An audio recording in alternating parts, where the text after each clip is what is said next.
കാണുന്നുണ്ടെന്ന് വിചാരിക്കുന്നു.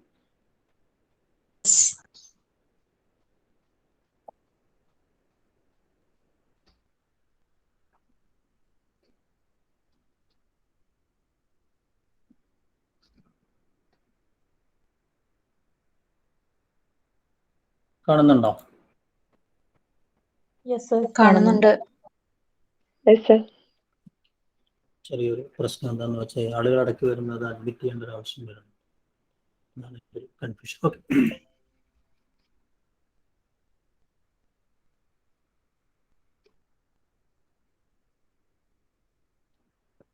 സ്ലൈഡ് തന്നെയാണോ നിങ്ങൾ കാണുന്നത്?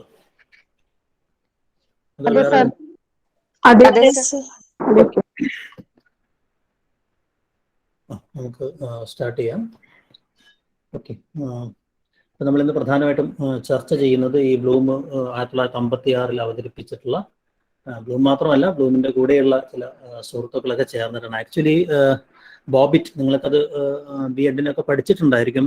20-ാം നൂറ്റാണ്ടിൻ്റെ തുടക്കത്തിൽ തന്നെ ഈ കരിക്കുലം എന്ന് പറയുന്ന ഒരു ആശയം പ്രബലമാവുന്നുണ്ട്. അല്ലെങ്കിൽ ഒരു എഡ്യൂക്കേഷൻ അഡ്മിനിസ്ട്രേഷൻ എന്ന് പറയുന്നത് വിദ്യാഭ്യാസത്തിന് സവിശേഷമായ ഒരു മാനേജ്മെന്റ് എന്ന് പറയുന്നത് ആവശ്യമുണ്ട്.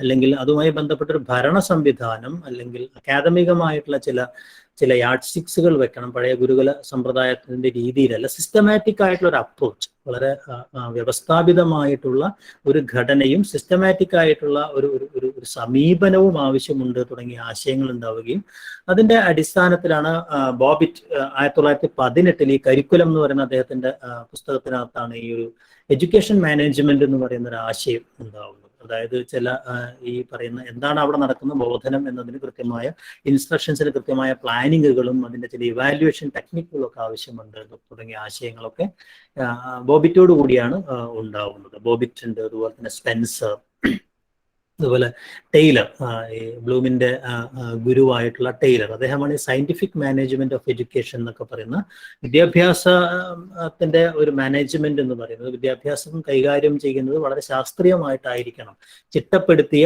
ചില ഒബ്ജക്റ്റീവ് ബേസ്ഡ് ആയിട്ട് ചില പ്രത്യേക ലക്ഷ്യങ്ങളിൽ ഊന്നിക്കൊണ്ടാണ് വിദ്യാഭ്യാസത്തെ ചിട്ടപ്പെടുത്തേണ്ടത് എന്നുള്ളൊരു ആശയം അവതരിപ്പിക്കുന്നത് അദ്ദേഹമാണ്. ടൈലറാണ്. ടൈലറിന്റെ ശിഷ്യനായിരുന്നു ബ്ലൂമും അദ്ദേഹത്തിന്റെ സുഹൃത്തുക്കളും, കൂടെയുള്ള ആളുകളൊക്കെ ചേർന്നുകൊണ്ടാണ് 1956 ബ്ലൂംസ് ടാക്സോണമി എന്ന് പറയുന്ന ഒരു സംഗതി ഉണ്ടാവുന്നതോടുകൂടിയാണ് ഈ ഒബ്ജക്റ്റീവ് ബേസ്ഡ് ഇൻസ്ട്രക്ഷൻ എന്ന് പറയുന്ന, ഉദ്ദേശാധിഷ്ഠിത ബോധനം എന്ന് പറയുന്ന ഒരു പദ്ധതിയായിട്ടത് വികസിക്കുന്നത്.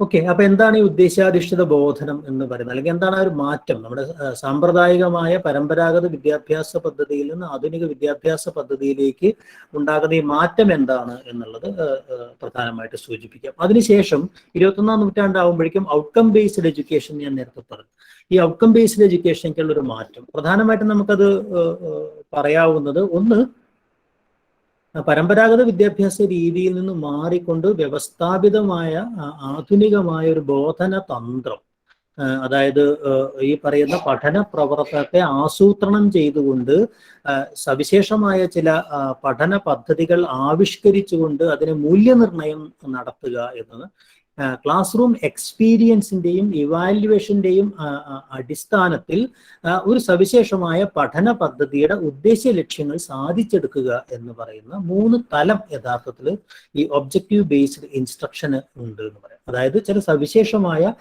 ലക്ഷ്യങ്ങൾ, അതുമായി ബന്ധപ്പെട്ട ചില ഉദ്ദേശങ്ങൾ, ആ ഉദ്ദേശങ്ങളെ ചില പർട്ടിക്കുലർ ആക്ഷനുകളായിട്ട്, അല്ലെങ്കിൽ ചില പ്രത്യേക തരം ഒബ്സർവബിൾ ആയിട്ടുള്ള, ക്വാണ്ടിഫൈ ചെയ്യാൻ കഴിയാവുന്ന, നമുക്ക് അളന്നെടുക്കാൻ കഴിയാവുന്ന ചില ബിഹേവിയറൽ ചേഞ്ച് ആയിട്ട് അതിനെ വിശദീകരിക്കുകയും അല്ലെങ്കിൽ അതിനെ ഒബ്സർവ് ചെയ്യുകയും നിരീക്ഷിക്കുകയും അതിൻ്റെ അടിസ്ഥാനത്തിൽ ഈ പറയുന്ന ക്ലാസ് റൂം എക്സ്പീരിയൻസ് അവിടെ നടക്കുകയും അതിനെ പിന്നീട് ഇവാലുവേറ്റ് ചെയ്യുകയും ചെയ്യുക എന്ന് പറയുന്നതാണ് ഉദ്ദേശാധിഷ്ഠിത ബോധന ശാസ്ത്രം എന്നുള്ളത്. ഔട്ട്കം ബേസ്ഡ് എഡ്യൂക്കേഷൻ മാറുമ്പോഴേക്കും സവിശേഷമായ ചില ഔട്ട്കമ്മുകൾ ലേണറിൽ ഉണ്ടാക്കുക, ഈ കുട്ടിയിൽ ചില മാറ്റങ്ങൾ ഉണ്ടാക്കുക എന്ന രീതിയിൽ ഔട്ട്കം എന്താണെന്ന്, ലക്ഷ്യങ്ങൾ എന്താണെന്ന് പറയല്ല, ഔട്ട്കം എന്താണെന്ന് പറയുക എന്നുള്ളതാണ്. ഇതിനകത്തുള്ള പ്രധാനപ്പെട്ട മാറ്റം എന്ന് പറയുന്നത്, ഒന്ന് ഇൻസ്ട്രക്ഷനിസം എന്ന് പറയുന്ന ഒന്നിൽ നിന്ന് മാറിയിട്ട് കൺസ്ട്രക്ഷനിസം എന്ന് പറയുന്ന ഒന്നിലേക്ക് മാറുന്നു. ബോധന പരമായ ഒരു സംഗതിയായിട്ട് ഒരാളെ പഠിപ്പിക്കുക എന്നതിൽ നിന്ന് മാറിയിട്ട് ജ്ഞാന നിർമ്മിതി എന്ന്, ജ്ഞാനത്തെ ഉണ്ടാക്കിയെടുക്കുക എന്ന് പറയുന്ന കൺസ്ട്രക്ഷനിസ്റ്റ് ഒരു തലത്തിലേക്ക്, അത് സോഷ്യൽ കൺസ്ട്രക്ഷൻ, സമൂഹ ജ്ഞാന നിർമ്മിതി എന്ന തലത്തിലേക്കൊക്കെ പിന്നീട് മാറുന്നുണ്ട്. ഇതാണ് ഒരു പ്രധാനപ്പെട്ട മാറ്റം എന്ന് പറയുന്നത്. രണ്ടാമത്തെ മാറ്റം, ഏറ്റവും പ്രധാനപ്പെട്ട മാറ്റം എന്ന് പറയുന്നത് ഒബ്ജക്റ്റീവ് ബേസ്ഡ് ഇൻസ്ട്രക്ഷൻ എന്ന് പറയുന്നത് എപ്പോഴും അധ്യാപകനെ അല്ലെങ്കിൽ ഇൻസ്ട്രക്ടറെ, ടീച്ചറെ ആണ് കേന്ദ്രീകരിച്ചിരുന്നതെങ്കിൽ ഔട്ട്കം എന്ന് പറയുന്നത് ലേണറെയാണ് കേന്ദ്രീകരിക്കുന്നത്. കാരണം ലേണറിലാണ് ഔട്ട്കം ഉണ്ടാവുന്നത്. അപ്പോൾ അധ്യാപകന് ചില ഉദ്ദേശ ലക്ഷ്യങ്ങളുണ്ട്. ആ ഉദ്ദേശ ലക്ഷ്യം അല്ലെങ്കിൽ കരിക്കുലം എന്ന് പറയുന്ന കരിക്കുലം ഫ്രെയിംവർക്കിനകത്ത് നിർവചിക്കപ്പെട്ട ചില ഉദ്ദേശ ലക്ഷ്യങ്ങൾക്ക് അകത്തു നിന്ന് അധ്യാപകൻ പ്രവർത്തിക്കുകയും അതിന്റെ അടിസ്ഥാനത്തിൽ കുട്ടിയിൽ ചില മാറ്റങ്ങൾ ഉണ്ടാക്കിക്കുകയും ചെയ്യുക എന്ന് പറയുന്ന ഒരു പ്രോസസ്സാണ്, മുകളിൽ നിന്ന് താഴേക്കുള്ള ഒരു പ്രോസസ്സാണ് ഈ ഒബ്ജക്റ്റീവ് ബേസ്ഡ് ഇൻസ്ട്രക്ഷനിൽ ഉണ്ടായിരുന്നെങ്കിൽ, മറിച്ച് നേരെ തിരിച്ച്, അതിനാണ് ബാക്ക്വേർഡ് ഡിസൈൻ എന്നൊക്കെ നമ്മൾ പിന്നീട് പറയും. അത് നമ്മൾ അടുത്ത ഔട്ട്കം ബേസ്ഡ് എഡ്യൂക്കേഷനെ കുറിച്ച് പറയുമ്പോൾ പറയും. ഔട്ട്കം ബേസ്ഡ് എഡ്യൂക്കേഷനിൽ അവിടെ ഔട്ട്കമ്മിലാണ്, ലേണറിലാണ് മാറ്റങ്ങൾ ഉണ്ടാവുന്നത്. അതുകൊണ്ടാണ് പുതിയ വിദ്യാഭ്യാസം എന്ന് പറയുന്നത് ചൈൽഡ് സെന്റേർഡ് ആണ്, ലേണർ സെൻട്രിക് ആണ് എന്നൊക്കെ പറയാവുന്ന ഒരു കാര്യം. അപ്പൊ അതിന് തൊട്ട് മുമ്പുള്ള 1956 തൊട്ട് 65 അതിന് വീണ്ടും ചില എക്സ്റ്റൻഷൻസ് ഉണ്ടാവുന്നുണ്ട്. 2001 അത് റിവൈസ് ചെയ്യപ്പെടുകയും ചെയ്യുന്നുണ്ട്. ഏതാണ്ട് ഒരു 50 വർഷക്കാലത്തെ ഈ ഒബ്ജക്റ്റീവ് ബേസ്ഡ് ഇൻസ്ട്രക്ഷനിസം എന്താണ് എന്നാണ് നമ്മൾ പ്രധാനമായിട്ടും സൂചിപ്പിക്കുന്നത്. ഓക്കെ, ഇതാണ് ഉദ്ദേശ്യാധിഷ്ഠിത ബോധനം എന്ന് പറയുന്നത്. ഞാൻ നേരത്തെ പറഞ്ഞ പോലെ 3 കാര്യങ്ങളാണ് അതിനകത്ത് ഉള്ളത്. ഒബ്ജക്റ്റീവ് ബേസ്ഡ് ഇൻസ്ട്രക്ഷന് പ്രധാനമായിട്ടും ഉള്ളത്.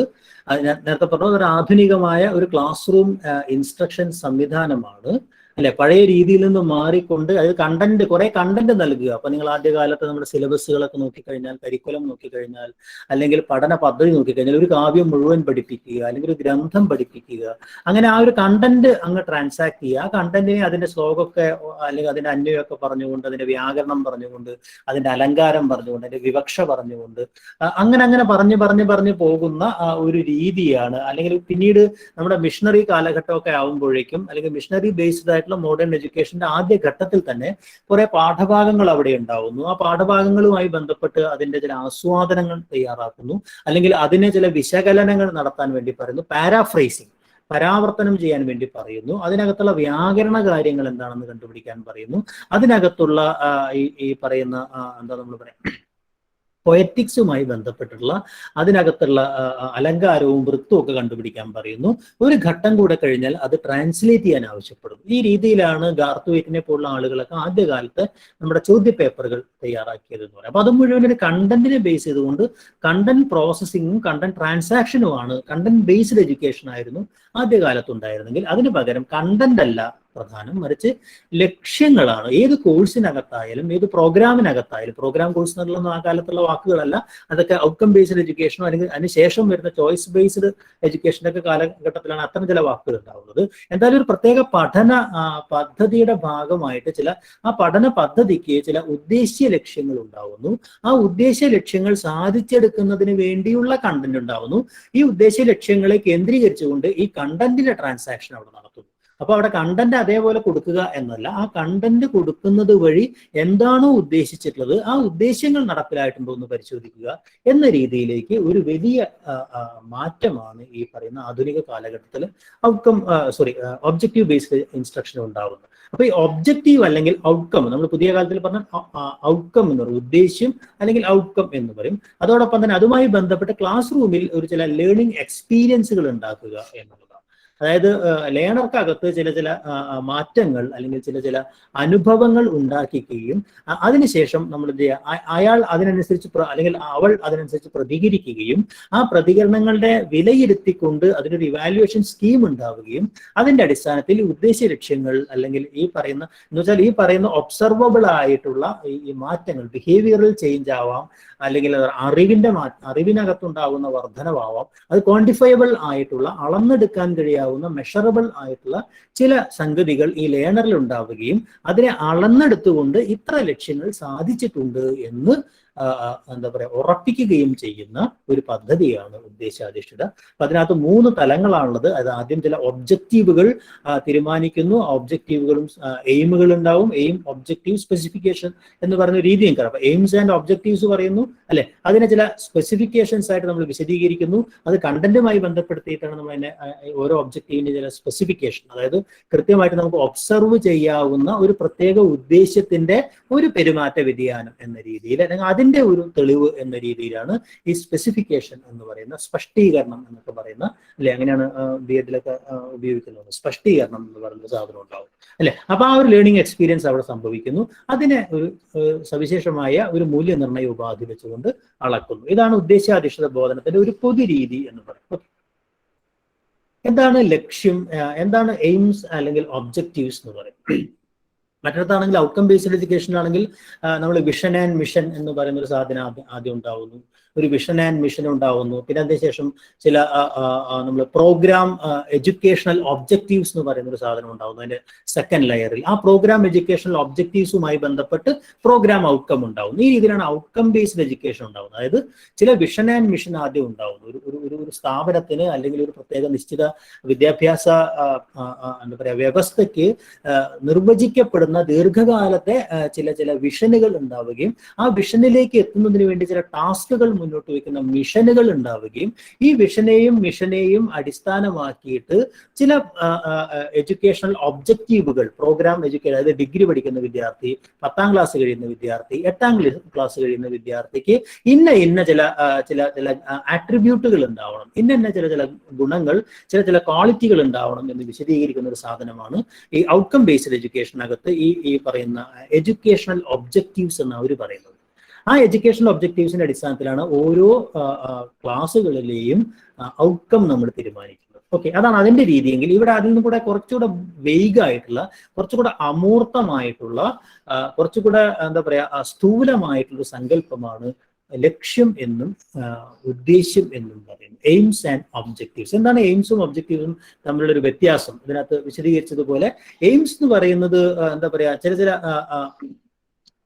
ജനറൽ ആയിട്ടുള്ള ചില സ്റ്റേറ്റ്മെന്റ് ആണ്. അതായത് ദീർഘകാലം കൊണ്ട് നമ്മൾ നേടിയെടുക്കേണ്ട ചില അമൂർത്തമായ ചില സംഗതികളാണ്. ഒരു കുട്ടിയിൽ ഇന്ന കാര്യങ്ങൾ ഉണ്ടാവണം, വിദ്യാഭ്യാസം കൊണ്ട് മനസ്സംസ്കരണം ഉണ്ടാവണം എന്നൊക്കെയുള്ള ചില എന്താ പറയുക സ്റ്റേറ്റ്മെന്റുകളായിട്ടാണ് പലപ്പോഴും ലക്ഷ്യങ്ങൾ ഉണ്ടാവുന്നത്. അതായത് നമ്മുടെ വിദ്യാഭ്യാസത്തിന് ദിശാബോധം നൽകുന്ന സമഗ്രമായിട്ടുള്ള ഒരു വീക്ഷണത്തെയാണ് നമ്മൾ ലക്ഷ്യം അല്ലെങ്കിൽ എയിം എന്ന് പറയുന്നത്. ഗോൾ എന്നുള്ള അർത്ഥത്തിൽ ഗോളിനും എയിമും വേറെ ആയിട്ട് പറയുന്നവരും ഉണ്ട്. അതായത് അതൊരു ബ്രോഡ് എഡ്യൂക്കേഷണൽ സ്റ്റേറ്റ്മെന്റ് ആണ്. വളരെ എന്താ പറയുക മാക്രോ ലെവലിലുള്ള കുറെ കൂടെ സ്ഥൂല സ്വഭാവത്തിലുള്ള ചില എന്താ പറയാ ചില ആഗ്രഹ പ്രകടനങ്ങൾ എന്ന് നമുക്ക് പറയാൻ കഴിയാവുന്ന ചില ലക്ഷ്യങ്ങൾ നമ്മൾ മുന്നോട്ട് വയ്ക്കണം. എന്തായിരിക്കണം വിദ്യാഭ്യാസത്തിന്റെ ലക്ഷ്യം എന്നത്? ഓക്കെ, അപ്പൊ അത് ഓരോ കോഴ്സിന്റെയും അല്ലെങ്കിൽ ഈ പറയുന്ന മൊത്തം വിദ്യാഭ്യാസ പദ്ധതിയുടെയും ലക്ഷ്യങ്ങൾ, അതിന്റെ മിഷൻ എന്താണ് എന്ന് ജനറൽ ആയിട്ട് പറയുകയും അതിനെ ആ ലക്ഷ്യത്തെ സാധിച്ചെടുക്കുന്നതിന് വേണ്ടി കുറെ കൂടെ മൈക്രോ ലെവലിലേക്ക് കൊണ്ടുവരുമ്പോഴാണ് ഉദ്ദേശ്യം എന്ന് പറയുന്ന ഒരു സാധനം ഉണ്ടാവും. ഓക്കെ, അതാണ് എയിംസ് ആൻഡ് ഒബ്ജക്റ്റീവ്സ് അല്ലെങ്കിൽ എയിംസും ഒബ്ജക്റ്റീവും തമ്മിലൊരു പ്രധാനപ്പെട്ട വ്യത്യാസം എന്ന് പറയുന്നത്. ഓക്കെ, അപ്പൊ ചിലപ്പോൾ അത് ഈ എയിംസും ഒബ്ജക്റ്റീവ്സും എഴുതുന്നതിന് ചില വ്യത്യാസങ്ങളൊക്കെ ചിലപ്പോൾ ചോദിക്കാറുണ്ട്. ഓക്കെ, ഇതാണ് ഉദ്ദേശ്യം എന്ന് പറയുന്നത്. അത് കുറച്ചുകൂടെ സ്പെസിഫിക് ആയ സ്റ്റേറ്റ്മെന്റ് ആണ്. അതായത് വിദ്യാർത്ഥിയിൽ ഇന്ന സാധനം ഉണ്ടാവുന്നു, അവന് വിവർത്തനം ചെയ്യാനുള്ള ചില കഴിവുകൾ ഉണ്ടാവുന്നു, ഒരു സംഗതിയെക്കുറിച്ച് അവനൊരു പ്രത്യേക സാഹിത്യ പ്രസ്ഥാനത്തെക്കുറിച്ച് മനസ്സിലാക്കുന്നു, വൃത്തങ്ങളെയും അലങ്കാരങ്ങളെയും ഒക്കെ ഐഡന്റിഫൈ ചെയ്തുകൊണ്ട് ഒരു കൃതിക്ക് അതെങ്ങനെയാണ് സൗന്ദര്യം നൽകുന്നത് എന്ന് മനസ്സിലാക്കുന്നു, അല്ലെങ്കിൽ അവന് സവിശേഷമായ ഒരു സെൻസിബിലിറ്റി, ഭാവുകത്വം വികസിക്കുന്നു. ഇങ്ങനെയൊക്കെ കുറെ കൂടെ നമുക്ക് സ്പെസിഫിക് ആയിട്ടുള്ള, അതായത് ഒരു പ്രത്യേക പ്രോഗ്രാം കഴിഞ്ഞാൽ, ഒരു പ്രത്യേക ടീച്ചിങ് ലേണിംഗ് പ്രോസസ്, ഒരു പ്രത്യേക എന്താ പറയാ അധ്യാപന പ്രക്രിയയ്ക്ക് ശേഷം ഒരു വിദ്യാർത്ഥിയിൽ ഉണ്ടാകുന്ന പ്രകടമായിട്ടുള്ള ചില മാറ്റങ്ങളെ സംബന്ധിച്ച്, അവനുണ്ടാകുന്ന എക്സ്പീരിയൻസിനെ സംബന്ധിച്ച സ്റ്റേറ്റ്മെന്റുകളെയാണ് നമ്മൾ ഒബ്ജക്റ്റീവ് എന്ന് പറയുന്നത്, ഉദ്ദേശ്യങ്ങൾ എന്ന് വിളിക്കുന്നത്. അതിന് നമ്മൾ ലേണിംഗ് ഒബ്ജക്റ്റീവ്സ് എന്ന് പറയുന്നു. അത് നോളജ് ആവാം, അറിവാവാം, സ്കില്ലാവാം, സവിശേഷമായ നൈപുണികളാവാം, അല്ലെങ്കിൽ ആറ്റിറ്റ്യൂഡ്സ്, അഭിഭാവങ്ങളിൽ ഉണ്ടാവുന്ന മാറ്റങ്ങളാവാം, പെരുമാറ്റ വ്യതിയാനങ്ങളാവാം, അല്ലെ, അങ്ങനെയുള്ള ബിഹേവിയറൽ ചേഞ്ചസോ അല്ലെങ്കിൽ സവിശേഷമായിട്ടുള്ള സംസ്കാരമോ അല്ലെങ്കിൽ വ്യക്തിത്വ വികസനമോ ഒക്കെ ആവുന്ന ചില സംഗതികളുണ്ടാവും. അപ്പൊ ചില അറിവുകൾ ഉണ്ടാവാം, നോളജ് ഉണ്ടാവാം, നോളജ് പ്രൊഡക്ഷനിലേക്ക് അതെത്താം, അല്ലെ, ചില സവിശേഷമായ ശേഷികളുടെ വികസിപ്പിക്കലാവാം, അല്ലെങ്കിൽ ഈ പറയുന്ന പോലെ അഭിഭാവങ്ങളും ആവാം. ഓക്കെ, അപ്പൊ അതുകൊണ്ട് തന്നെ ഒരു സവിശേഷമായ ബോധന പ്രക്രിയ നടന്നതിന് ശേഷം ഉണ്ടാകേണ്ട മാറ്റങ്ങളെ കുറിച്ചിട്ടുള്ള ഒരു മുൻവിധി എന്ന് വേണമെങ്കിൽ നമുക്ക് ഇതിനെ കുറിച്ച് പറയാം. എന്തിനെ കുറിച്ച്? ഉദ്ദേശം. ഇതാണ് എൻ്റെ ഉദ്ദേശം. മാഷയുടെ ഉദ്ദേശം പലതായിരിക്കും, പക്ഷെ കുട്ടികളുടെ ഉദ്ദേശം വേറെ ആവും എന്ന് പറഞ്ഞ പോലെ തന്നെ അത് ഞാൻ തുടക്കത്തിൽ പറഞ്ഞു, അത് ടീച്ചർ ലെവലിലാണ്, അല്ലെങ്കിൽ ബോധനോദ്ദേശം എന്ന് പറഞ്ഞ ബോധന കേന്ദ്രിതമാണ്, അല്ലാതെ നേരത്തെ പറഞ്ഞ ലേണർ സെൻട്രിക് അല്ല എന്ന് ഞാൻ അറിയാം. ലേണിങ്ങിന്റെ സംഗതിയല്ല, മറിച്ച് ടീച്ചിങ്ങിന്റെ സംഗതിയായിട്ട് ടീച്ചർ സൈഡിൽ നിന്നുകൊണ്ടാണ് നമ്മൾ ബോധനോദ്ദേശങ്ങളെ കുറിച്ച് പറയുന്നത്.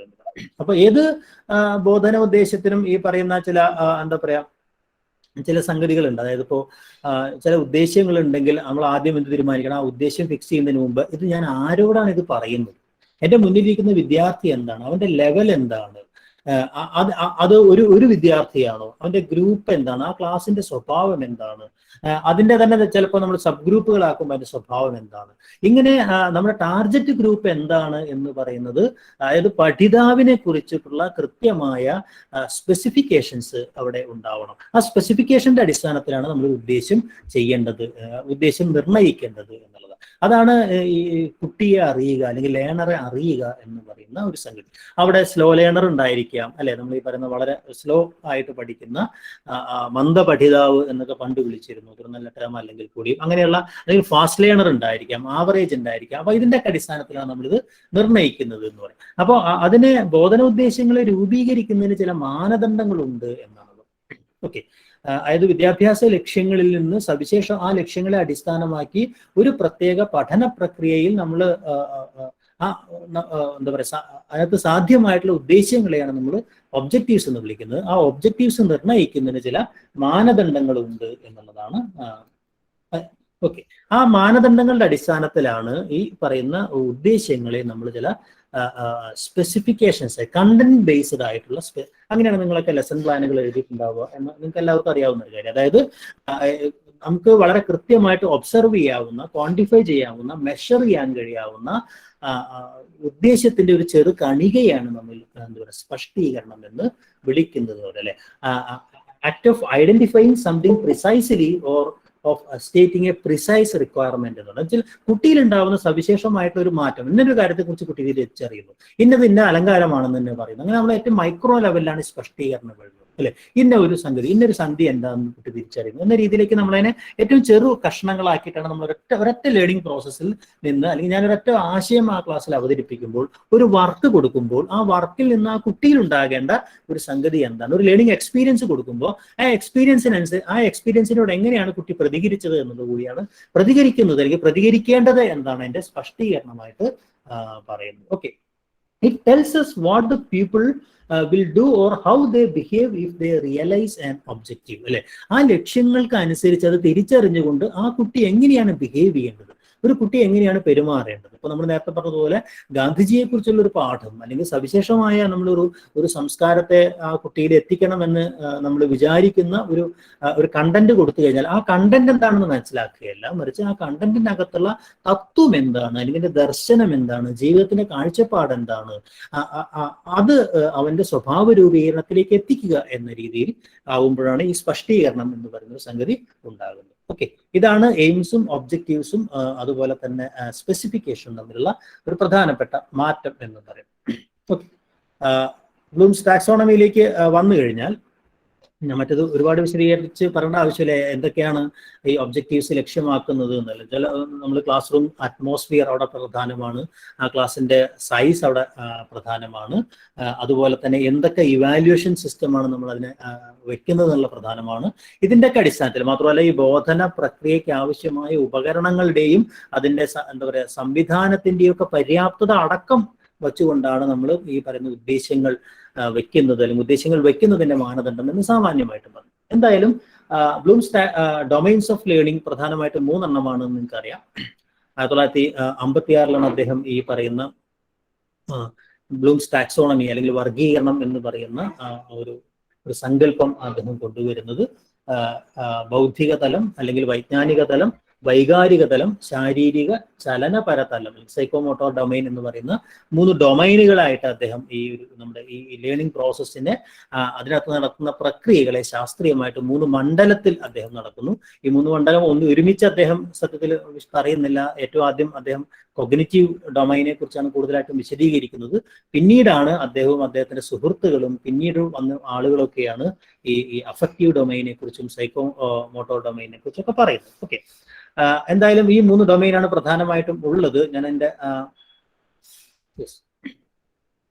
ഈ 3 ഡൊമൈനുകളുടെ പ്രത്യേകത എന്താണെന്നറിയാം. ഒന്ന് നോളജ് ഡൊമൈൻ എന്ന് പറയുന്ന ഒരു സംഗതിയാണ്, ഏറ്റവും പ്രധാനപ്പെട്ട ഒരു സംഗതിയാണ്. അദ്ദേഹത്തിന്റെ 6 ബ്ലൂംസ് ടാക്സോണമിയിലെ ലെവലുകളൊക്കെ ഈ കൊഗ്നിറ്റീവ് ഡൊമൈനുമായി ബന്ധപ്പെട്ട ഈ വൈജ്ഞാനിക തലവുമായി ബന്ധപ്പെട്ട സംഗതിയാണ്.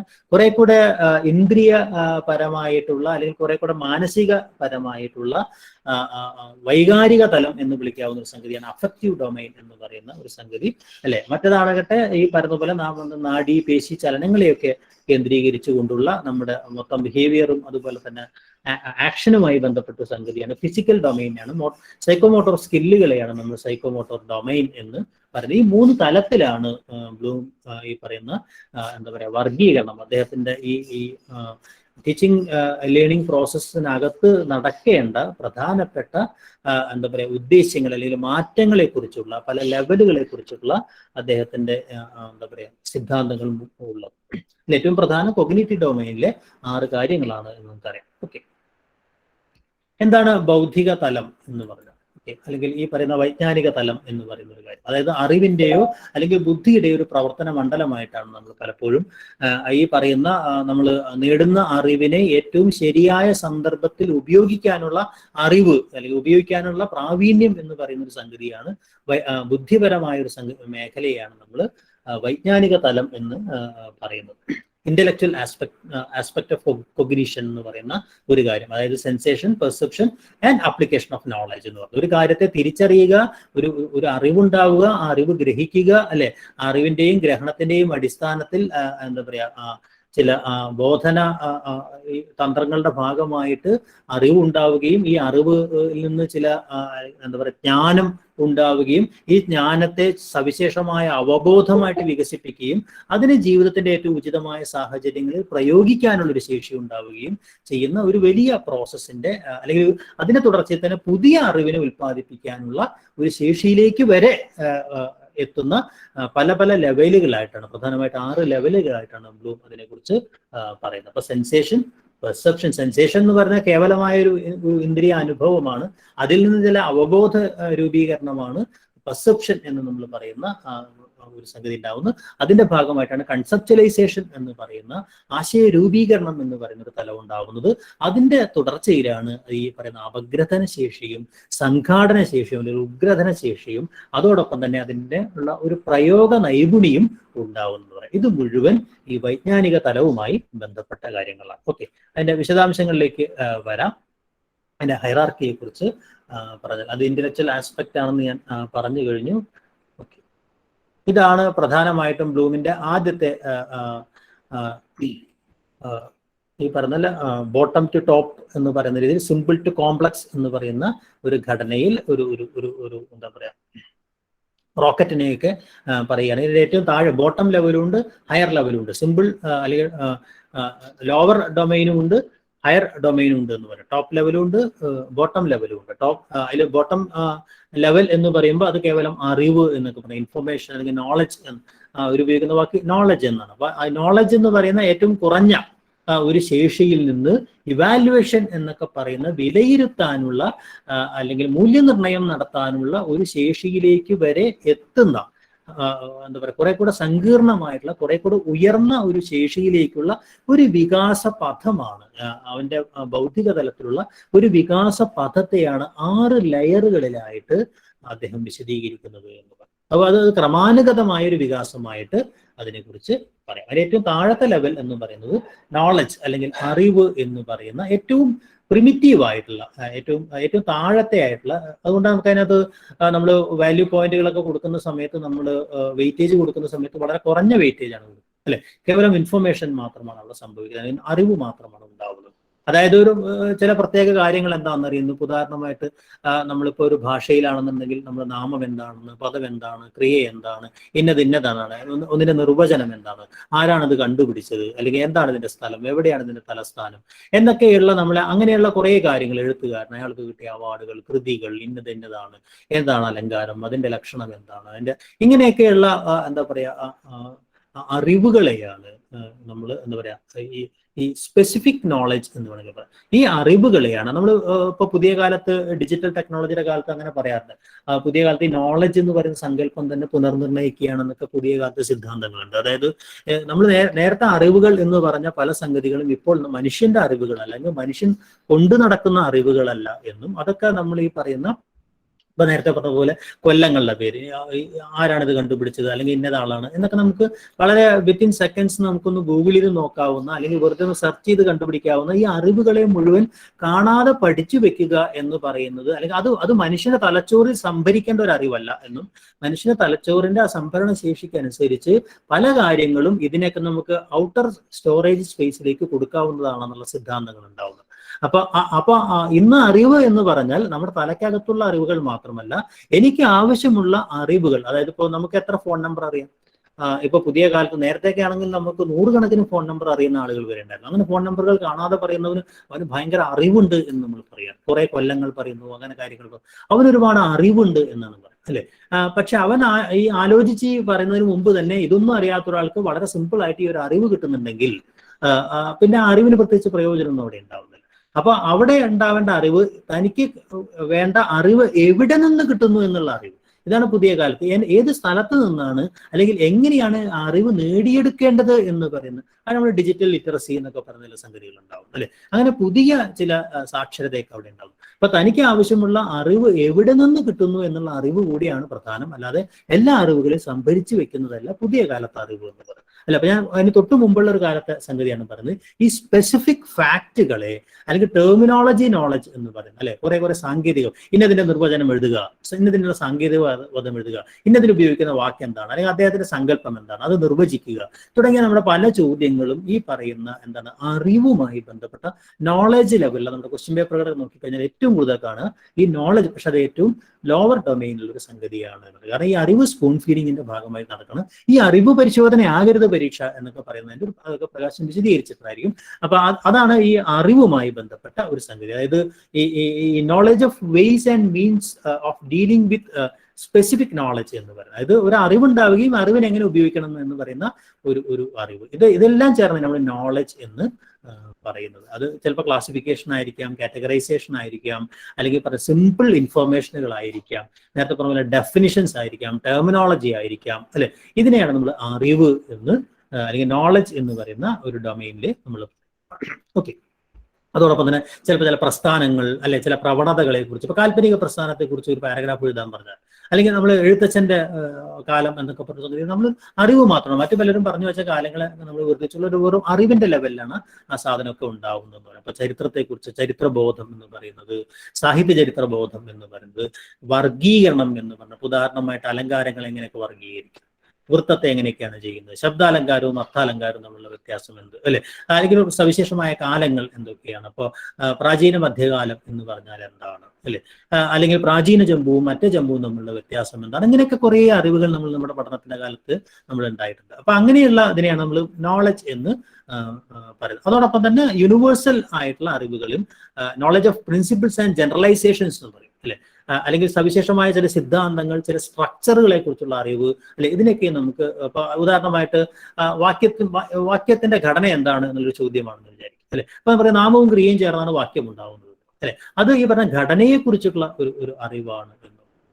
അപ്പൊ അതൊക്കെയും നമ്മൾ ഈ നോളജിന്റെ ഡൊമൈനിൽ, അപ്പൊ നമുക്ക് ഭാഷാ ബോധനവുമായി ബന്ധപ്പെടുത്തി പറയുകയാണെങ്കിൽ അതൊക്കെ ഈ നോളജ് എന്ന് പറയുന്ന ഒരു തലത്തിലാണ് നിൽക്കുന്നത്. അതിന് തൊട്ട് മുകളിലുള്ള ഒരു തലത്തെയാണ് നമ്മൾ ഈ പറയുന്ന ആ കോംപ്രിഹെൻഷൻ എന്ന് പറയുന്ന, അണ്ടർസ്റ്റാൻഡിങ്ങിന്റെ കൂടെ ഉയർന്ന സംഗതിയാണ് കോംപ്രിഹെൻഷൻ എന്ന് പറയുന്ന, ഗ്രഹണം എന്ന് പറയുന്ന ഒരു തലം ഉള്ളത്. അല്ലെ. നോളജിനേക്കാൾ കുറച്ചുകൂടെ ഉയർന്നൊരു ലെവലാണ്. എന്താണ് അതിനകത്തുള്ളൊരു വ്യത്യാസം? ഈ അറിവ് മാത്രമല്ല, ഈ ഒരു സവിശേഷമായ അറിവ് ജ്ഞാനത്തെ തൻ്റെ ഒരു വിജ്ഞാനമാക്കിയിട്ടോ അല്ലെങ്കിൽ തൻ്റെ ഒരു ചിന്തയാക്കിയിട്ടോ തൻ്റെ ഒരു ഫോളോ അപ്പ് തോട്ട് അതിനകത്തേക്ക് അല്ലെങ്കിൽ തൻ്റെ ഒരു മാനസിക പ്രതിഫലനത്തോടു കൂടിയ അല്ലെ. അപ്പൊ നമ്മൾ ഇതിനെക്കുറിച്ച് വ്യവഹാരത്തെ കുറിച്ച് അങ്ങനെ പറയാറുണ്ട്. ഒരു ശബ്ദം ഒരു അതിനെ തുടർന്നുള്ളൊരു പ്രവൃത്തിയും എന്ന് പറയാം. അപ്പൊ എന്നതുപോലെ ഒരു സവിശേഷമായ ഒരു അറിവ് കിട്ടിയാൽ ഈ അറിവുമായി ബന്ധപ്പെട്ട് നടക്കുന്ന ഒരു തുടർ പ്രവർത്തനമോ ഒരു തുടർ ചിന്തയോ ചേർന്ന് അല്ലെങ്കിൽ അതിന്റെ ഒരു ക്രിട്ടിക്കൽ തിങ്കിങ്ങോ അതിന്റെ ഒരു ഇവാലുവേഷനോ അല്ലെങ്കിൽ അങ്ങനെയുള്ള എന്തെങ്കിലും സംഗതി എന്ന് വെച്ചാൽ അതിനെ ഒരു വലിയ വിജ്ഞാനമാക്കിയിട്ട് അല്ലെങ്കിൽ തൻ്റെ സവിശേഷമായ ഒരു ജ്ഞാനമാക്കി മാറ്റുന്ന ഒരു മാനസിക പ്രക്രിയ ലേണറിൽ നടന്നാൽ അതിനെ ഗ്രഹണം എന്ന് നമുക്ക് വേണമെങ്കിൽ പറയാം. അപ്പോൾ ഈ പഠിതാവിന്റെ ഒരു മാനസിക പ്രക്രിയയുടെ പ്രതിഫലനം കൂടെ അല്ലെങ്കിൽ അതിന്റെ ഒരു റിസൾട്ട് കൂടെ ഈ അറിവിലേക്ക് വരുമ്പോഴാണ്. കേവലം ഇങ്ങനെ കുറെ ഹുയ്സു എന്നൊക്കെ നമ്മൾ ഈ PSC ഒക്കെ പഠിക്കുമ്പോൾ ഒരു പഠനമല്ല അല്ലെ. അതിനപ്പുറം അത് എന്തിനാണ് ഈ അറിവ് എന്നുള്ളതും അതെന്താണ് എന്നുള്ളതൊക്കെ വിലയിരുത്താനുള്ള ഒരു ശേഷിയിലേക്ക് വരെ എത്തുന്ന ഒരു സംഗതിയാണ് നമ്മൾ ഗ്രഹണം എന്ന് പറയുന്ന ഒരു കോംപ്രിഹെൻഷൻ എന്ന് പറയുന്ന ഒരു തലത്തിലേക്ക് എത്തുന്നത്. ഇതാണ് രണ്ടാമത്തെ ഡൊമൈൻ എന്ന് പറയുന്നത്. അതുമായി ബന്ധപ്പെട്ട ആക്ഷൻ വെർബുകളൊക്കെ അടുത്ത ഘട്ടത്തിൽ നമുക്ക് വിശദീകരിക്കും. ഓക്കെ. അപ്പൊ അവിടെയാണ് നമ്മൾ ഈ പറഞ്ഞ പോലെ വ്യാഖ്യാനം എഴുതുക എന്നൊക്കെ പറഞ്ഞു. ഒരു സാധനം എടുത്തുകൊണ്ട് അതിന്റെ സൗന്ദര്യം എന്താണെന്ന് കണ്ടെത്തുക എന്നൊക്കെ പറഞ്ഞു, അല്ലെങ്കിൽ ഇന്നത് വ്യാഖ്യാനിക്കുക എന്ന് പറയുന്ന ഒരു സംഗതി, അല്ലെങ്കിൽ ഒരു പ്രത്യേക രൂപം തന്നിട്ട് അതിനെ വേറൊരു തരത്തിലേക്ക് മാറ്റുക എന്നൊക്കെ പറയുന്നു അല്ലെ. ആശയം ചോരാതെ ഇത് ഇന്ന രീതിയിൽ ആവിഷ്കരിക്കുക എന്നൊക്കെ പറയുന്നു. അങ്ങനെ ചില സംഗതികൾ. അതുപോലെ തന്നെ ഒരു ആശയ സംഗ്രഹം എന്നൊക്കെ പറയുന്ന ചില സംഗതികൾ, വിപുലനം എന്നൊക്കെ പറയുന്ന ചില സംഗതികൾ, അല്ലെങ്കിൽ നമ്മൾ എന്തെങ്കിലുമൊക്കെ കാര്യങ്ങളെ പ്രവചനപരമായി പറയുക. ഇതൊക്കെ നമ്മൾ ഈ പറഞ്ഞ കോംപ്രിഹെൻഷന്റെ ഒരു സംഗതിയിൽ വരും. ഗ്രഹണത്തിന്റെ ഒരു തലത്തിലേക്ക് വരും. തന്റെ അറിവിനെ കുറെ കൂടെ എന്താ പറയാ തന്റെ ചിന്ത കൂടെ ചേർത്ത് വെച്ചുകൊണ്ട് തൻ്റെതാക്കി മാറ്റുന്ന ഒരു പ്രക്രിയയാണ് നമ്മൾ കോംപ്രിഹെൻഷൻ എന്ന് പറയുന്നത്. അതിന്റെ അടുത്ത തലമാണ് അപ്ലിക്കേഷൻ എന്ന് പറയുന്നത്. അതിന്റെ ഒരു പ്രയോഗശേഷിയാണ്. താൻ നേടിയ അറിവിനെ ഒരു പുതിയ സാഹചര്യത്തിൽ അല്ലെ ഒരു പുതിയ മേഖലയിൽ അപ്ലൈ ചെയ്യാനുള്ള തൻ്റെ ജീവിതത്തിലോ അല്ലെങ്കിൽ ഈ പറയുന്ന പഠനത്തിലോ തൻ്റെ ചിന്തയിലോ, ഇപ്പൊ സാഹിത്യ പഠനമാണെങ്കിൽ സാഹിത്യ ചിന്തയിലൊക്കെ പ്രയോഗിക്കാനുള്ള ഒരു ശേഷിയെയാണ് നമ്മൾ പറയുന്നത്. ഇപ്പൊ ഒരു വൃത്ത ലക്ഷണം നമ്മൾ പഠിച്ചു കഴിഞ്ഞാൽ ആ വൃത്ത ലക്ഷണം അനുസരിച്ചിട്ട് രണ്ട് വരി ഒരു ശ്ലോകത്തിന്റെ ഒരു പാദം എഴുതുക എന്ന് പറയുന്ന ആപ്ലിക്കേഷനുമായി ബന്ധപ്പെട്ട സംഗതിയാണെന്ന് പറയുന്നത് അല്ലെ. ഒരു സവിശേഷമായ ഒരു വ്യാകരണ തത്വത്തിന്റെ അടിസ്ഥാനത്തിൽ നമ്മളൊരു പുതിയ വാക്യം നിർമ്മിക്കുക എന്ന് പറയുമ്പോൾ പ്രയോഗമായിട്ടത് മാറുന്നു. അപ്പൊ അങ്ങനെ നമുക്ക് ഈ ആപ്ലിക്കേഷനെ കുറിച്ച് അങ്ങനെ പറയാം. കുറച്ചുകൂടെ ഹയർ ലെവലിലാണ് ഈ പ്രയോഗം എന്ന് പറയുന്ന ഒരു സംഗതി ഉണ്ടാവുന്നത്. താൻ ഗ്രഹിച്ചെടുത്ത കാര്യങ്ങൾ, താൻ അറിഞ്ഞ കാര്യങ്ങൾ, ആ അറിഞ്ഞതിൽ നിന്ന് തനിക്കുണ്ടായ എന്താ പറയാ ഗ്രഹിച്ചെടുത്ത കാര്യങ്ങളെ ഒരു പുതിയ സന്ദർഭത്തിലേക്ക് എന്താ പറയാ ഈ പുസ്തകജന്യമായോ അല്ലെങ്കിൽ ക്ലാസ് റൂം ആയിട്ടുള്ള അനുഭവത്തെ ഒരു പുതിയ തലത്തിൽ പ്രയോഗിക്കാനുള്ള പ്രയോഗ നേടുന്നതിനെയാണ് അല്ലെ ഇപ്പൊ വാക്യത്തിൽ പ്രയോഗിക്കുക എന്നൊക്കെ പറയുന്ന ചില സാധനങ്ങൾ നമ്മൾ സ്ഥിരമായിട്ട് ഈ ഭാഷാധ്യാപകർ പ്രയോഗം എന്ന് പറയുന്ന ഒരു ലെവലിലേക്ക് പലപ്പോഴും ഉപയോഗിക്കുന്നത്. തീർച്ചയായിട്ടും അത് ഉപയോഗിക്കാവുന്ന ഒരു കാര്യം കൂടിയാണ്. എന്തായാലും ഇതാണ് ആപ്ലിക്കേഷൻ എങ്കിൽ അതിന് തൊട്ട് മുകളിലുള്ള ഒരു സംഗതിയാണ് അദ്ദേഹം അനാലിസിസ് എന്ന് പറയുന്ന അപഗ്രഥനം അല്ലെങ്കിൽ വിശകലനം എന്ന് പറയുന്ന ഒരു സംഗതി ഉണ്ടാവും. ഈ അനാലിസിസിലേക്ക് എത്തുമ്പോഴേക്കും ഒരു സവിശേഷമായ സിസ്റ്റത്തെ സ്ട്രക്ചറിനെ പൊട്ടിച്ചെടുത്ത് പഠിക്കാനുള്ള അതിനെ എന്താ പറയുക അപനിർമ്മിച്ച് മനസ്സിലാക്കാനുള്ള ഒരു ശേഷി എന്ന് പറയുന്ന കുറെ കൂടെ നിർമ്മാണാത്മകമായിട്ടുള്ള ഒരു സംഗതിയിലേക്ക്, കാരണം ഒന്നിനെ അഴിച്ചെടുക്കുക എന്ന് പറയുന്ന അപഗ്രഥിച്ച് മനസ്സിലാക്കുക എന്ന് പറയുന്ന തലത്തിലേക്ക് എത്തുമ്പോൾ കുറച്ചുകൂടെ ഹയർ ഡൊമൈനിലേക്ക് അത് എത്തും. ഓക്കെ, അതിനെയാണ് അനാലിസിസ് എന്ന് പറയുന്നത്. അതായത് കുറെ ഈ പറയുന്ന എന്താ ഒരു ഘടനയെ ഘടകങ്ങളായിട്ട് അപഗ്രഥിച്ച് മനസ്സിലാക്കുക. ഒരു വാക്യഘടന നമ്മൾ വ്യാകരിപ്പ് എന്നൊക്കെ പറയുന്ന ഒരു സംഗതി, ഒരു വാക്യ വിശകലനം എന്ന് പറയുന്ന സാധനം അല്ലെ, അല്ലെങ്കിൽ ഒരു സവിശേഷമായ ഒരു സംഗതിന്റെ ആർഗ്യുമെന്റൽ സംഗതികൾ എങ്ങനെയാണ് രൂപം കൊണ്ടത് എന്ന് പറയുന്ന ഇതിനൊക്കെ അപഗ്രഥിച്ചുകൊണ്ട് ഇദ്ദേഹത്തിന്റെ ചിന്തകളെ ഇതിൽ നിന്ന് അപഗ്രഥിച്ച് മനസ്സിലാക്കുക. അല്ലെങ്കിൽ ഇന്ന ആർഗ്യുമെന്റ് ഇയാൾ വെച്ചിട്ടുണ്ട്, ഈ ആർഗ്യുമെന്റിന്റെ പിറകിലെ യുക്തികളെ അപഗ്രഥിച്ച് മനസ്സിലാക്കുക. അങ്ങനെ അപഗ്രഥിക്കുക, വിശകലനം ചെയ്യുക എന്നൊക്കെ പറയുന്ന ചില ടാഗുകൾ അല്ലെങ്കിൽ ചില പ്രത്യേക ആക്ഷൻ വെർബുകൾ നമ്മൾ വെക്കുമ്പോഴാണ് ഈ പറയുന്ന അനാലിസിസ് എന്ന് പറയുന്ന ഒരു സംഗതി ഉണ്ടാവും അല്ലെ. അപ്പോ സവിശേഷമായ എന്താ പറയാ ഒരു വരികളെ അപഗ്രഥിച്ചുകൊണ്ട് അതിന്റെ വൃത്തം പലപ്പോഴും കണ്ടെത്തുന്ന രീതിയിൽ ഇങ്ങനെയൊക്കെ പലതരത്തിൽ നമ്മൾ അല്ലെങ്കിൽ വാക്യഘടന കണ്ടെത്തുന്ന രീതിയിലൊക്കെ നമ്മൾ വർക്കുകളൊക്കെ നമ്മൾ ഈ പറഞ്ഞ പോലെ എലമെന്റ് ഘടകങ്ങളുടെ വിശകലനമാവാം, അതിന് സവിശേഷമായ ചില റിലേഷൻഷിപ്പുകളുടെ ഈ ഘടകങ്ങൾ തമ്മിലുള്ള ചില സവിശേഷമായ ബന്ധങ്ങളുടെ ചില സംഗതികളായിരിക്കാം. ഇപ്പൊ ചില നോവലുകളിൽ ചില കഥകളിൽ ഉള്ള ചില മനുഷ്യ ബന്ധങ്ങളെ കുറിച്ചിട്ടുള്ള ചില പൊസിഷനിങ്ങിനെ, കൾച്ചറലായിട്ടോ മറ്റു പലതരത്തിലൊക്കെയുള്ള പൊസിഷനിങ്ങിനെ കുറിച്ചുള്ള ചില പഠനങ്ങളാവാം. ഇതെല്ലാം ഈ പറയുന്ന അപഗ്രഥനം എന്ന് പറയുന്ന അനാലിസിസ് ഓഫ് റിലേഷൻഷിപ്പും ആവാം, അനാലിസിസ് ഓഫ് എലമെന്റ്സും ആയിരിക്കാം. അതുപോലെ തന്നെ ചില ഓർഗനൈസേഷണൽ പ്രിൻസിപ്പിൾ എന്താണ്, ഒരു സവിശേഷമായ ഒരാളുടെ ദർശനത്തിന്റെ ചില ഘടനകൾ എന്താണെന്ന് പരിശോധിക്കുക, അല്ലെങ്കിൽ അതിനകത്ത് നിലനിൽക്കുന്ന ഒരു, ഉദാഹരണമായിട്ട് ഒരാൾക്കകത്തുള്ള ഒരു കൃതിയിൽ ആവിഷ്കരിക്കപ്പെട്ടുള്ള പാട്രിയാർക്കി എന്ന്, അല്ലെങ്കിൽ അതിനകത്ത് എങ്ങനെയാണ് പാട്രിയാർക്കി വർക്ക് ചെയ്യുന്നത് എന്ന് വിശകലനം ചെയ്യുക, അല്ലെങ്കിൽ അത് പ്രത്യേക ഒരു കൃതിക്കകത്ത് ഈ പാട്രിയാർക്കി സ്ട്രക്ചറാണ് എന്ന് തെളിയിക്കുക എന്നൊക്കെ, അപഗ്രഹിച്ച് മനസ്സിലാക്കുക എന്നൊക്കെ പറയുന്ന ചില ചോദ്യങ്ങളിലേക്ക് എത്തുമ്പോൾ ഒരു സവിശേഷമായിട്ടുള്ള ഒരു സംഘാടനത്തെ, അല്ലെങ്കിൽ അതിന്റെ പറയുള്ള സംഘടനയുടെ തത്വത്തെ അപഗ്രഥിച്ച് മനസ്സിലാക്കുന്ന ഒരു പ്രക്രിയയിലേക്ക് അത് മാറും, അല്ലെ? അപ്പൊ അതാണ് അനാലിസിസ് എന്നൊക്കെ പറയുന്നത്. സിൻഡഗ്മാറ്റിക് അനാലിസിസ്, പാരഡിഗ്മാറ്റിക് അനാലിസിസ് എന്ന് നിങ്ങൾ കേൾക്കണം. ഒരു മിത്തിനെ അപഗ്രഥിച്ച് പഠിക്കുക, ഒരു കഥയെ അപഗ്രഥിച്ച് പഠിക്കുക, ഒരു കവിതയെ അപഗ്രഥിച്ച് കുറിച്ചുകൊണ്ട് അതിന്റെ ശൈലി സംവിധാനത്തെ മനസ്സിലാക്കുക. ഇങ്ങനെയുള്ള എല്ലാ പ്രോസസ്സുകളും ഈ പറയുന്ന എന്താ പറയാ സംഘാടന തത്വങ്ങളെ അപഗ്രഥിച്ച് പഠിക്കാനുള്ള, അഴിച്ചെടുത്ത് മനസ്സിലാക്കാനുള്ള, ഏറ്റവും ചെറിയ അൾട്ടിമേറ്റ് കൺസ്റ്റിറ്റ്യൂന്റിലേക്ക്, ആത്യന്തിക ഘടകത്തിലേക്ക് അഴിച്ചെടുത്ത് അതിനെ വിശദീകരിക്കാനുള്ള ഒരു ശേഷിയാണ് നമ്മൾ അനാലിസിസ് എന്ന് പറയുന്നതെങ്കിൽ, ഇതിനെ പരസ്പരം താൻ പലപ്പോഴായിട്ട് അറിഞ്ഞ ഈ പറയുന്ന പല എന്താ പറയാ ഫ്രാഗ്മെന്റുകളെ, എലമെന്റുകളെ ചേർത്തെടുത്തുകൊണ്ട് അതിന്റെ സിന്തസിസ് എന്ന് പറയുന്നത്, അതിന്റെ ഉദ്ഗ്രഥനം എന്ന് പറയുന്ന കുറെ കൂടെ ഒന്ന് കൺസ്ട്രക്ട് ചെയ്തെടുക്കുക. താൻ പലപ്പോഴായിട്ട് അറിഞ്ഞ ചില സംഗതികളെ സംബന്ധിച്ച് തൻ്റെതായ ചില വീക്ഷണങ്ങൾ രൂപപ്പെടുത്തിക്കൊണ്ട് അതിൻ്റെ ഒരു സംഘാടനത്തിലേക്ക് എത്തുന്ന ഒരു തലമാത്തെയാണ് ഉദ്ഗ്രഥനം, അല്ലെങ്കിൽ എന്താ പറയുക സിന്തസിസ് എന്ന് പറയുന്ന അഞ്ചാമത്തെ ഒരു കുറെ കൂടെ ഉയർന്ന ഒരു ആർജിച്ചെടുത്ത എന്താ പറയാ അറിവ് ആർജിക്കുന്നു, അറിവ് ഗ്രഹിക്കുന്നു, അതിനെ പ്രയോഗിക്കുന്നു, അതിനെ അപഗ്രഥിക്കുന്നു, അല്ലെ? അതിനെയൊക്കെ ഉൾക്കൊണ്ടുകൊണ്ട് സവിശേഷമായിട്ടുള്ള ഒരു എന്താ പറയാ ഒരു ബോധ തലത്തിലേക്ക്, ബോധ നിലവാരത്തിലേക്ക് സ്വയം മാറുന്ന ഒരു ഘട്ടമാണ് എന്ന് പറയാം, അല്ലെ? ആ ഒരു ഘട്ടത്തെയാണ് നമ്മൾ ഉദ്ഗ്രഥനം എന്ന് പറയുന്നത്, സിന്തസിസ് എന്ന് പറയുന്നത്. അതായത് ഒരു പക്ഷെ അതൊരു പുതിയ ആശയത്തിന്റെ നിർമ്മാണമായിരിക്കാം. താൻ അറിഞ്ഞ കാര്യങ്ങളിൽ നിന്ന് ഒരു പുതിയ തിയറൈസേഷന്റെ ഒരു തലമാകാം. പരീക്ഷണ നിരീക്ഷണങ്ങളിലൂടെ ഒരു റിസർച്ച് ഒക്കെ ചെയ്യുമ്പോൾ നമ്മൾ പറയില്ല, അതിലൂടെ കണ്ടെത്തിയ ഒരു കാര്യത്തെ നിന്ന് അപഗ്രഥിച്ചുകൊണ്ട് ഒരു പുതിയ സിദ്ധാന്തവൽക്കരണത്തിലേക്ക് എത്തുന്നു. അവിടെ ഉദ്ഗ്രഥനമാണ്. താൻ ഇതുവരെ കണ്ടെത്തിയിട്ടുള്ള കുറെ കാര്യങ്ങൾ നിരീക്ഷിച്ചു, പരീക്ഷണ നിരീക്ഷണങ്ങളിലൂടെ നമ്മൾ എന്ത് ചെയ്തു, ഒബ്സർവ് ചെയ്തുകൊണ്ട് നമ്മൾ കുറെ ആശയങ്ങൾ രൂപീകരിച്ചു. ഈ ആശയാവലികളെ എല്ലാം ചേർത്തുകൊണ്ട് ഒരു സിദ്ധാന്തവൽക്കരണത്തിലേക്ക്, തിയറൈസേഷനിലേക്ക് എത്തുമ്പോൾ ഒരു സവിശേഷമായ ഒരു ആശയ സമുച്ചയം ഉണ്ടാക്കുന്നു. ആ ആശയ സമുച്ചയത്തിന്റെ നിർമ്മിതിയെയാണ് നമ്മൾ സിന്തസിസ് അല്ലെങ്കിൽ ഉദ്ഗ്രഥനം എന്ന് പറയും, അല്ലെ? അപ്പൊ നമുക്ക് ഉദാഹരണമായിട്ട് മലയാളത്തിലെ ഒരു സവിശേഷമായ ഒരു ഘട്ടം നമ്മൾ എടുക്കുന്നു വിചാരിക്കും.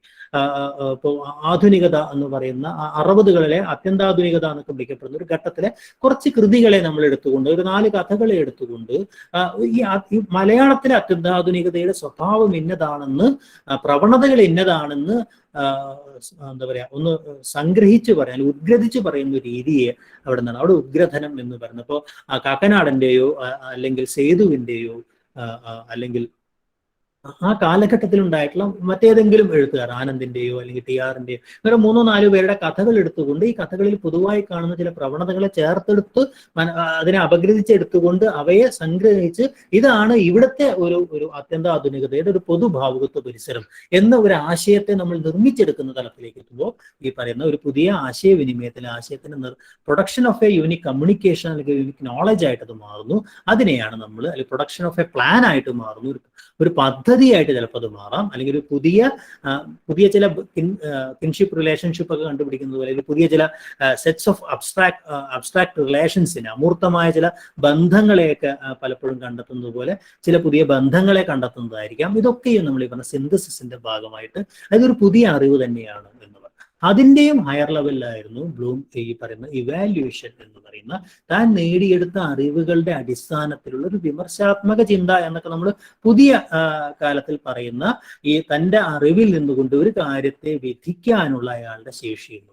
ഒരു കാര്യത്തെ കാര്യകാരണ യുക്തിയോടുകൂടെ കൃത്യമായൊരു തീരുമാനമെടുത്തുകൊണ്ട് അതിന് ഒരു തീരുമാനം പറയാൻ, അതിനൊരു വിധി പ്രസ്താവന നടത്താനുള്ള ഒരു കൺക്ലൂഷനിലേക്ക് എത്താൻ കഴിയാവുന്ന എന്താ പറയാ ഒരു ജഡ്ജ്മെന്റിനുള്ള ശേഷിയെയാണ് തന്നെ ഈ പറഞ്ഞ തെളിവുകളുടെ അടിസ്ഥാനത്തിൽ കൊണ്ട് യുക്തിഭദ്രമായിട്ട് ഇന്നതാണ് എന്ന് കൃത്യമായിട്ട് പറയുന്ന ഒരു തലത്തിലേക്കുള്ള മാനദണ്ഡങ്ങൾ നിശ്ചയിക്കുന്ന അല്ലെങ്കിൽ മാനദണ്ഡങ്ങളുടെ അടിസ്ഥാനത്തിൽ ഒരു വിധിപ്രസ്താവം പറയുന്ന തലത്തിലേക്ക് എത്തുന്നതാണ് ഇവാലുവേഷൻ എന്ന് പറയുന്ന ഇവാലുവേറ്റ് ചെയ്യാനുള്ള ഒരു കഴിവ് എന്ന് പറയുന്നത്. തനിക്കുണ്ടായിട്ടുള്ള മാറ്റങ്ങളെ സ്വയം തിരിച്ചറിയാനുള്ള ഒരു പഠിതാവിന്റെ കഴിവായിട്ട് കൂടെ നമുക്ക് ഇവാലുവേഷൻ എന്ന് പറയാം. ഇങ്ങനെയാണ് ഈ knowledge comprehension, application, analysis, synthesis, evaluation എന്ന് സിമ്പിൾ ടു കോംപ്ലക്സ് എന്ന രീതിയിൽ അല്ലെങ്കിൽ lower order to higher order എന്ന രീതിയിൽ 6 തലങ്ങളായിട്ട് ബ്ലൂം ഈ കൊഗ്നിറ്റീവ് ഡൊമൈനകത്ത് നടക്കുന്ന ഈ ടീച്ചിങ് ലേണിംഗ് പ്രോസസ്സിനകത്തുള്ള ഉദ്ദേശ്യങ്ങളുടെ ഈ 6 തലങ്ങളെ അദ്ദേഹം വിശദീകരിക്കുന്നത് എന്ന് പറയും. ഓക്കെ, അതിന്റെ ചില സംഗതികളിലേക്ക് കുറച്ചുകൂടെ പറഞ്ഞ കാര്യങ്ങൾ ഇവിടെ വിശദീകരിച്ചിട്ടുണ്ട് അല്ലെ. റിമെമ്പറിങ് ഓർ റീകാളിംഗ് ഇൻഫർമേഷൻ എന്ന് പറയുന്ന നോളജാണ്. കോംപ്രിഹെൻഷൻ എന്ന് പറയുന്നത് ability to obtain meaning from information എന്ന് പറയുന്നത് അതിനകത്തുള്ള ഒരു അർത്ഥത്തെ ഉൽപ്പാദിപ്പിച്ച് മനസ്സിലാക്കിയെടുക്കാനുള്ള എന്താണ് ഇതിന്റെ അർത്ഥം എന്ന് മനസ്സിലാക്കിയെടുക്കുക എന്ന് പറയുന്നതാണ് ഏറ്റവും പ്രധാനപ്പെട്ട ഒരു കാര്യം എന്ന് പറഞ്ഞാൽ അല്ലെ. ഗ്രഹണം എന്ന് പറയുന്നത്. അപ്ലിക്കേഷൻ എന്ന് പറയുന്നത് the ability to use that information അല്ലെങ്കിൽ ആ പെർസെപ്ഷൻ എന്ന് പറയുന്ന സംഗതി. അനാലിസിസ് എന്ന് പറയുന്നത് the ability to break information into parts അല്ലെ. അതിനെ ഘടകങ്ങളായി വേർതിരിച്ചെടുത്തുകൊണ്ട് അതിനെ മനസ്സിലാക്കാനുള്ള ഒരു കഴിവ്, എന്താണ് ഇതിന്റെ ഘടന എന്ന് മനസ്സിലാക്കാനുള്ള ഒരു കഴിവ് എന്ന് പറയും അല്ലെ. ഇത് പൊതുവെ ഈ കാലഘട്ടം എന്ന് പറയുന്നത് നിങ്ങൾക്കറിയാം ഈ പറയുന്ന സ്ട്രക്ചറൽ പ്രിൻസിപ്പിൾസിന് അല്ലെ ടാക്സോണമി എന്നൊക്കെ സംഗതി ഇങ്ങനെ ഉണ്ടാകുന്നത് കാര്യങ്ങളെ വർഗീകരിച്ച് പഠിക്കുക എന്നത് ആധുനികതയുടെ ഒരു രീതിയാണ്.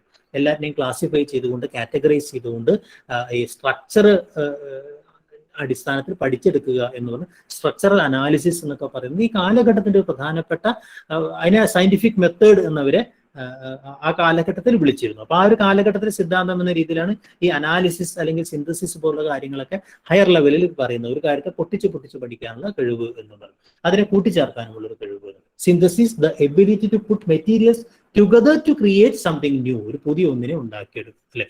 അതിനെ അഴിച്ചെടുത്തുകൊണ്ട് ഒരു പുതിയ സംഗതിയെ ഉണ്ടാക്കിയെടുക്കുന്നു അല്ലെ. ഓക്കെ, അപ്പൊ അതാണ് നമ്മൾ ഈ മറ്റേ മാജിക് ക്യൂബിന്റെ ഒക്കെ സംഗതി ഉണ്ടാവും അല്ലെ. അപ്പൊ ഏറ്റവും കൂടുതൽ വിറ്റഴിക്കപ്പെടുന്ന കളിപ്പാട്ടം എന്നൊക്കെ പറയുന്ന ഒരു സംഗതി. ഇവാലുവേഷൻ എന്ന് പറയുന്നത് ability to check, judge and critic materials അല്ല. അപ്പൊ അതുകൊണ്ടാണ് നമ്മൾ വിമർശാത്മകമായി പരിശോധിക്കുക, അതിനെ വിലയിരുത്തുക എന്നൊക്കെ പറയുന്ന ചില ചോദ്യങ്ങൾ നമ്മൾ എസ്എ ക്വസ്റ്റ്യൻസിലൊക്കെ നമ്മൾ കൊടുക്കും. വിമർശാത്മകമായി വിലയിരുത്തുക, അത് ശരിയാണോ എന്ന് പരിശോധിക്കുക, അതിന്റെ സാധുത പരിശോധിക്കുക അല്ലെ. അങ്ങനെ കുറെ കാര്യങ്ങളൊക്കെ നമ്മളൊരു ജഡ്ജ് അല്ലെ, ജുഡീഷ്യൽ ആയിട്ടുള്ള ചില സംഗതിയായിട്ട് ജുഡീഷ്യൽ ആക്ട് ആയിട്ട് പറയാം. അതിന്റെ സാധുത പരിശോധിക്കുന്നു, അത് സമർത്ഥിക്കുന്നു അല്ലെ. അങ്ങനെയുള്ള ചില ചോദ്യങ്ങളൊക്കെ നമ്മളിപ്പോ എന്നത് സമർത്ഥിക്കുന്നു, എന്ന് തെളിയിക്കുന്നു അല്ലെ. അങ്ങനെയൊക്കെയുള്ള ചില സംഗതികൾ നമ്മൾ ചോദ്യങ്ങളിൽ ചില ആക്ഷൻ വർബുകളായിട്ട് കുറച്ചുകൂടെ ഹയർ ലെവൽ ആയിട്ടുള്ള സംഗതികളായിട്ട് നമ്മൾ കൊടുക്കാറ്. ഓക്കെ, ഇതാണ് hierarchical development of cognitive domain എന്ന രീതിയിൽ 6 എണ്ണമായിട്ട് ബ്ലൂം മുന്നോട്ട് വയ്ക്കും. ഓക്കെ, ഇവിടെ ഞാൻ ചില ആക്ഷൻ ഓക്കെ മുഴുവൻ തീരില്ല, നമ്മൾ അങ്ങനെ 2 ക്ലാസ്സുകളിലായിട്ട് തീർക്കാമെന്ന് വിചാരിക്കുന്നു. കൊഗ്നിറ്റീവ് പ്രോസസ് ഡയമെൻഷനെ കുറിച്ച് അദ്ദേഹം അതിന്റെ കാറ്റഗറീസും അതിന്റെ കൊഗ്നിറ്റീവ് പ്രോസസ്സിനെ സംബന്ധിച്ച് അത് ചില ആക്ഷൻ വർബുകളുമായിട്ട് ബന്ധപ്പെടുത്തി കൊടുത്ത് അതിനുശേഷം വന്നുള്ള റിവൈസ്ഡ് ടാക്സോണമിയുടെ അടിസ്ഥാനത്തിലുള്ള ഒരു ചാർട്ടാണിത്.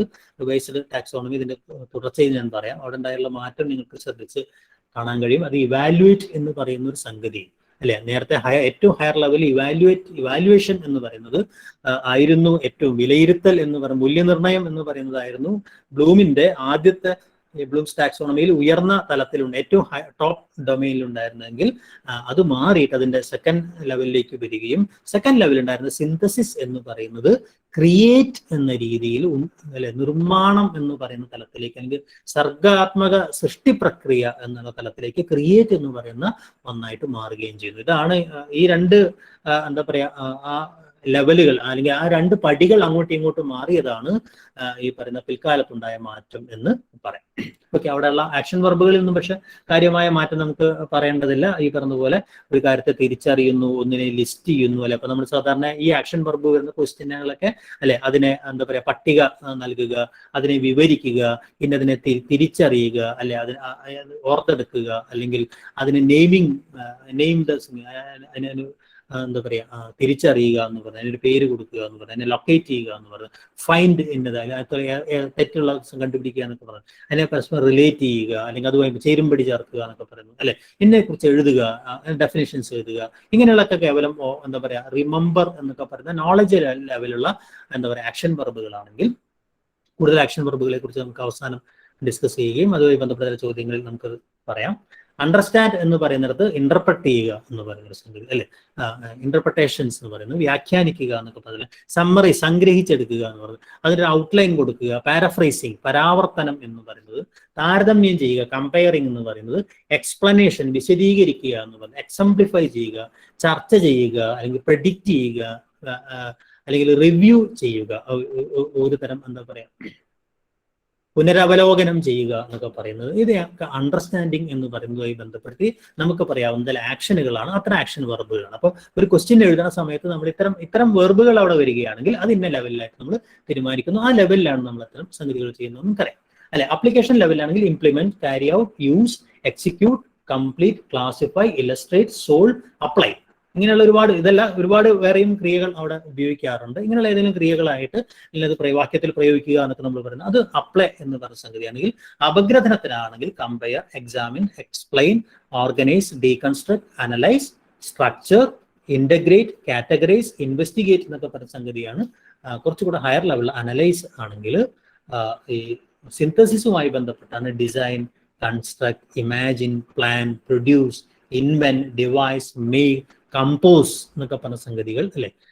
സർഗാത്മക രചന വരെയൊക്കെ നമ്മൾ ചിലപ്പോൾ അങ്ങനത്തെ ചില വർക്കുകളൊക്കെ കൊടുക്കാറുണ്ട് അല്ലെ. അത് ക്രിയേറ്റ് എന്ന് പറഞ്ഞ സംഗതിയാണ് പ്രധാനമായിട്ടും ഉള്ളത്. അപ്പൊ ആ രീതിയിൽ നമ്മളൊരു സാധനം എഴുതുന്നു, ഒരു സർഗാത്മക രചന കുട്ടികളുടെ ആവശ്യപ്പെടുന്നു, അത്തരം കാര്യങ്ങളൊക്കെ അതിനകത്ത് വരുന്നു. ഇവാലുവേറ്റ്, ജസ്റ്റിഫൈ, ഞാൻ നേരത്തെ പറഞ്ഞതുപോലെ ജസ്റ്റിഫൈഡ് സമർത്ഥിക്കുക എന്ന് പറയുന്നത്, അല്ലെങ്കിൽ അതിനെ സമർത്ഥിക്കുക, ന്യായീകരിക്കുക, അല്ലെങ്കിൽ എന്താ പറയാ ജഡ്ജ് ചെയ്യുക, വിധി പ്രസ്താവം നടത്തുക, ഇവാലുവേറ്റ് ചെയ്യുക അല്ലെ, ക്രിട്ടിക് ചെയ്യുക, വിമർശാത്മകമായി വിലയിരുത്തിയിട്ട് ഒരു തീരുമാനത്തിലെത്തിക്കുക അല്ലെ, അല്ലെങ്കിൽ എന്താ പറയുക പരിചിന്തനം ചെയ്ത് സംഗതികൾ ചെയ്യുക അല്ലെ, ഇത്തരം കുറെ കാര്യം അസസ് ചെയ്യുക, വിലയിരുത്തുക അല്ലെ, തുടങ്ങിയ കുറെ വെർബുകളാണ് പ്രധാനമായിട്ടും ആ മേഖലയുമായി ബന്ധപ്പെടുത്തി ഉള്ളത്. ഓക്കെ, ഇതാണ് കൊഗ്നിറ്റീവ് ഡൊമൈനുമായി ബന്ധപ്പെടുത്തിയിട്ടുള്ള പ്രധാനപ്പെട്ട എന്താ പറയാ 6 ലെവലുകൾ. ഈ 6 ലെവലുകളെ ബ്ലൂംസ് ടാക്സോണമിയിലെ പിൽക്കാലത്തെ മാറ്റത്തെ കുറിച്ച് നമുക്ക് ഈ ഒരു അഫക്റ്റീവ് ഡൊമൈനും അതുപോലെ തന്നെ സൈക്കോമോട്ടോർ ഡൊമൈനും പറഞ്ഞതിന് ശേഷം പറയാം. ഞാൻ ഈ അഫക്റ്റീവ് ഡൊമൈൻ കൂടെ കുറച്ച് സമയം എടുത്ത് പറഞ്ഞ് അവസാനിപ്പിക്കാമെന്ന് വിചാരിക്കുന്നു. ഈ അഫക്റ്റീവ് ഡൊമൈൻ എന്ന് പറയുന്നത് 1964 ഞാൻ നേരത്തെ പറഞ്ഞു. അതിനുശേഷമാണ് 8 വർഷങ്ങൾക്ക് ശേഷമാണ് പിന്നീട് കൂട്ടിച്ചേർക്കപ്പെട്ടതാണ് നമ്മുടെ ഉദ്ദേശ്യാധിഷ്ഠിത ബോധന തന്ത്രത്തിനകത്ത് പിൽക്കാലത്ത് കൂട്ടിച്ചേർക്കപ്പെട്ട ഒരു സംഗതിയാണ്. അതുമായി ബന്ധപ്പെടുത്തിയിട്ടുള്ള 5 കാര്യങ്ങൾ എന്ന് പറയുന്നത് അല്ലെ. ബ്ലൂം ആൻഡ് ക്രാത്തോളും ബ്ലൂമും ചേർന്നാണ് വൈകാരിക മണ്ഡലത്തിലെ ഉദ്ദേശ്യ ലക്ഷ്യങ്ങളെ കുറിച്ച് പിന്നീട് പറയുന്നത്. കാരണം അത് വളരെ കൃത്യമായിട്ട് നമുക്ക് ഞാൻ നേരത്തെ പറഞ്ഞ പോലെ ഇതെല്ലാം ശാസ്ത്രീയമായി വസ്തുനിഷ്ഠമായിട്ട് ഈ ബോധന പ്രക്രിയയെ വിശദീകരിക്കാനുള്ള ഈ ശാസ്ത്രീയത, എന്തിനേയും ശാസ്ത്രീയമാക്കുക എന്ന സയന്റിഫിക് എന്ന് പറയുന്നത് ആ കാലഘട്ടത്തിന്റെ ഒരു പ്രത്യേകതയായിരുന്നു അല്ലെ.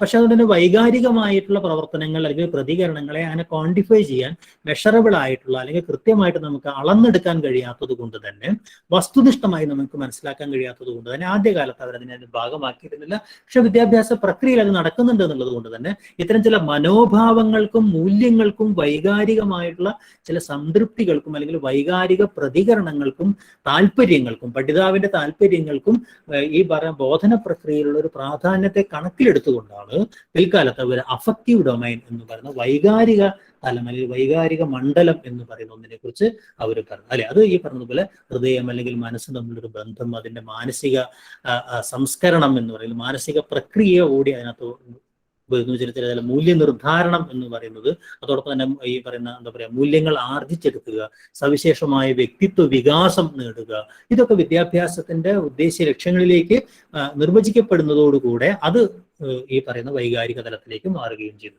It includes the areas of emotions, feelings അല്ലെ, interest, attitude, appreciation and values എന്ന് പറയുന്നത് അല്ലെ. അങ്ങനെ ചില മൂല്യവിചാരങ്ങൾ അല്ലെങ്കിൽ മൂല്യബോധം ഉണ്ടാവുക തുടങ്ങിയ ലെവലിലേക്ക് തന്നെ ഈ പറയുന്ന എന്താ പറയാ ഈ അറിവുകളെ ഈ ഒരു വൈകാരികമായ തലത്തിലേക്ക് അല്ലെങ്കിൽ വൈകാരികോദ്ഗ്രഥനത്തിലേക്ക് എത്തിക്കുക എന്ന് പറയും. ഈ ധൈഷണിക വൈകാരിക ഉദ്ഗ്രഥനത്തിന്റെ ഒരു മണ്ഡലമായിട്ടാണ് ഇവര് അഫക്റ്റീവ് ഡൊമൈനെയും അതുപോലെ കൊഗ്നിറ്റീവ് ഡൊമൈനെയും ചേർത്ത് പറയുന്നത് എന്ന് പറയും. ഓക്കെ, അങ്ങനെയാണ് ഈ വൈകാരിക തലം ഉണ്ടാവുന്നത്. ഈ വൈകാരിക തലത്തിനകത്ത് പ്രധാനമായിട്ടും ഇൻസ്ട്രക്ഷണൽ ഒബ്ജക്റ്റീവ്സ് ആയിട്ട് അവർ 5 എണ്ണമാണ് അവർ മുന്നോട്ട് വെച്ചത്.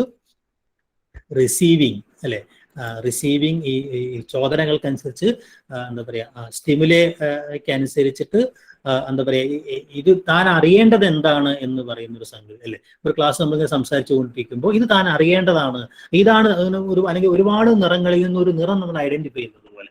അപ്പൊ സ്വാഭാവികമായിട്ടും ഒന്നിനെ റിസീവ് ചെയ്യുന്ന തലം അല്ലെ, ഒന്ന് സ്വീകരിക്കാനുള്ള ഒരു സംഗതി, ഇത് തനിക്ക് സ്വീകരിക്കേണ്ടതാണ് എന്ന് പറയുന്ന എന്താ പറയുക ഒരു ബോധം ഉണ്ടാവുക. അപ്പോൾ ഒരു കാര്യം സ്വീകരിക്കേണ്ടതാണ് എന്ന് പറയുന്നത്, ഇത് സ്വീകരിക്കേണ്ട ഒരു സംഗതിയാണെന്ന് പറയുമ്പോൾ സ്വാഭാവികമായിട്ടും ആ സ്വീകരിക്കാനുള്ള ഒരു മാനസികാവസ്ഥ കുട്ടിയിൽ നിന്നുണ്ടാവും.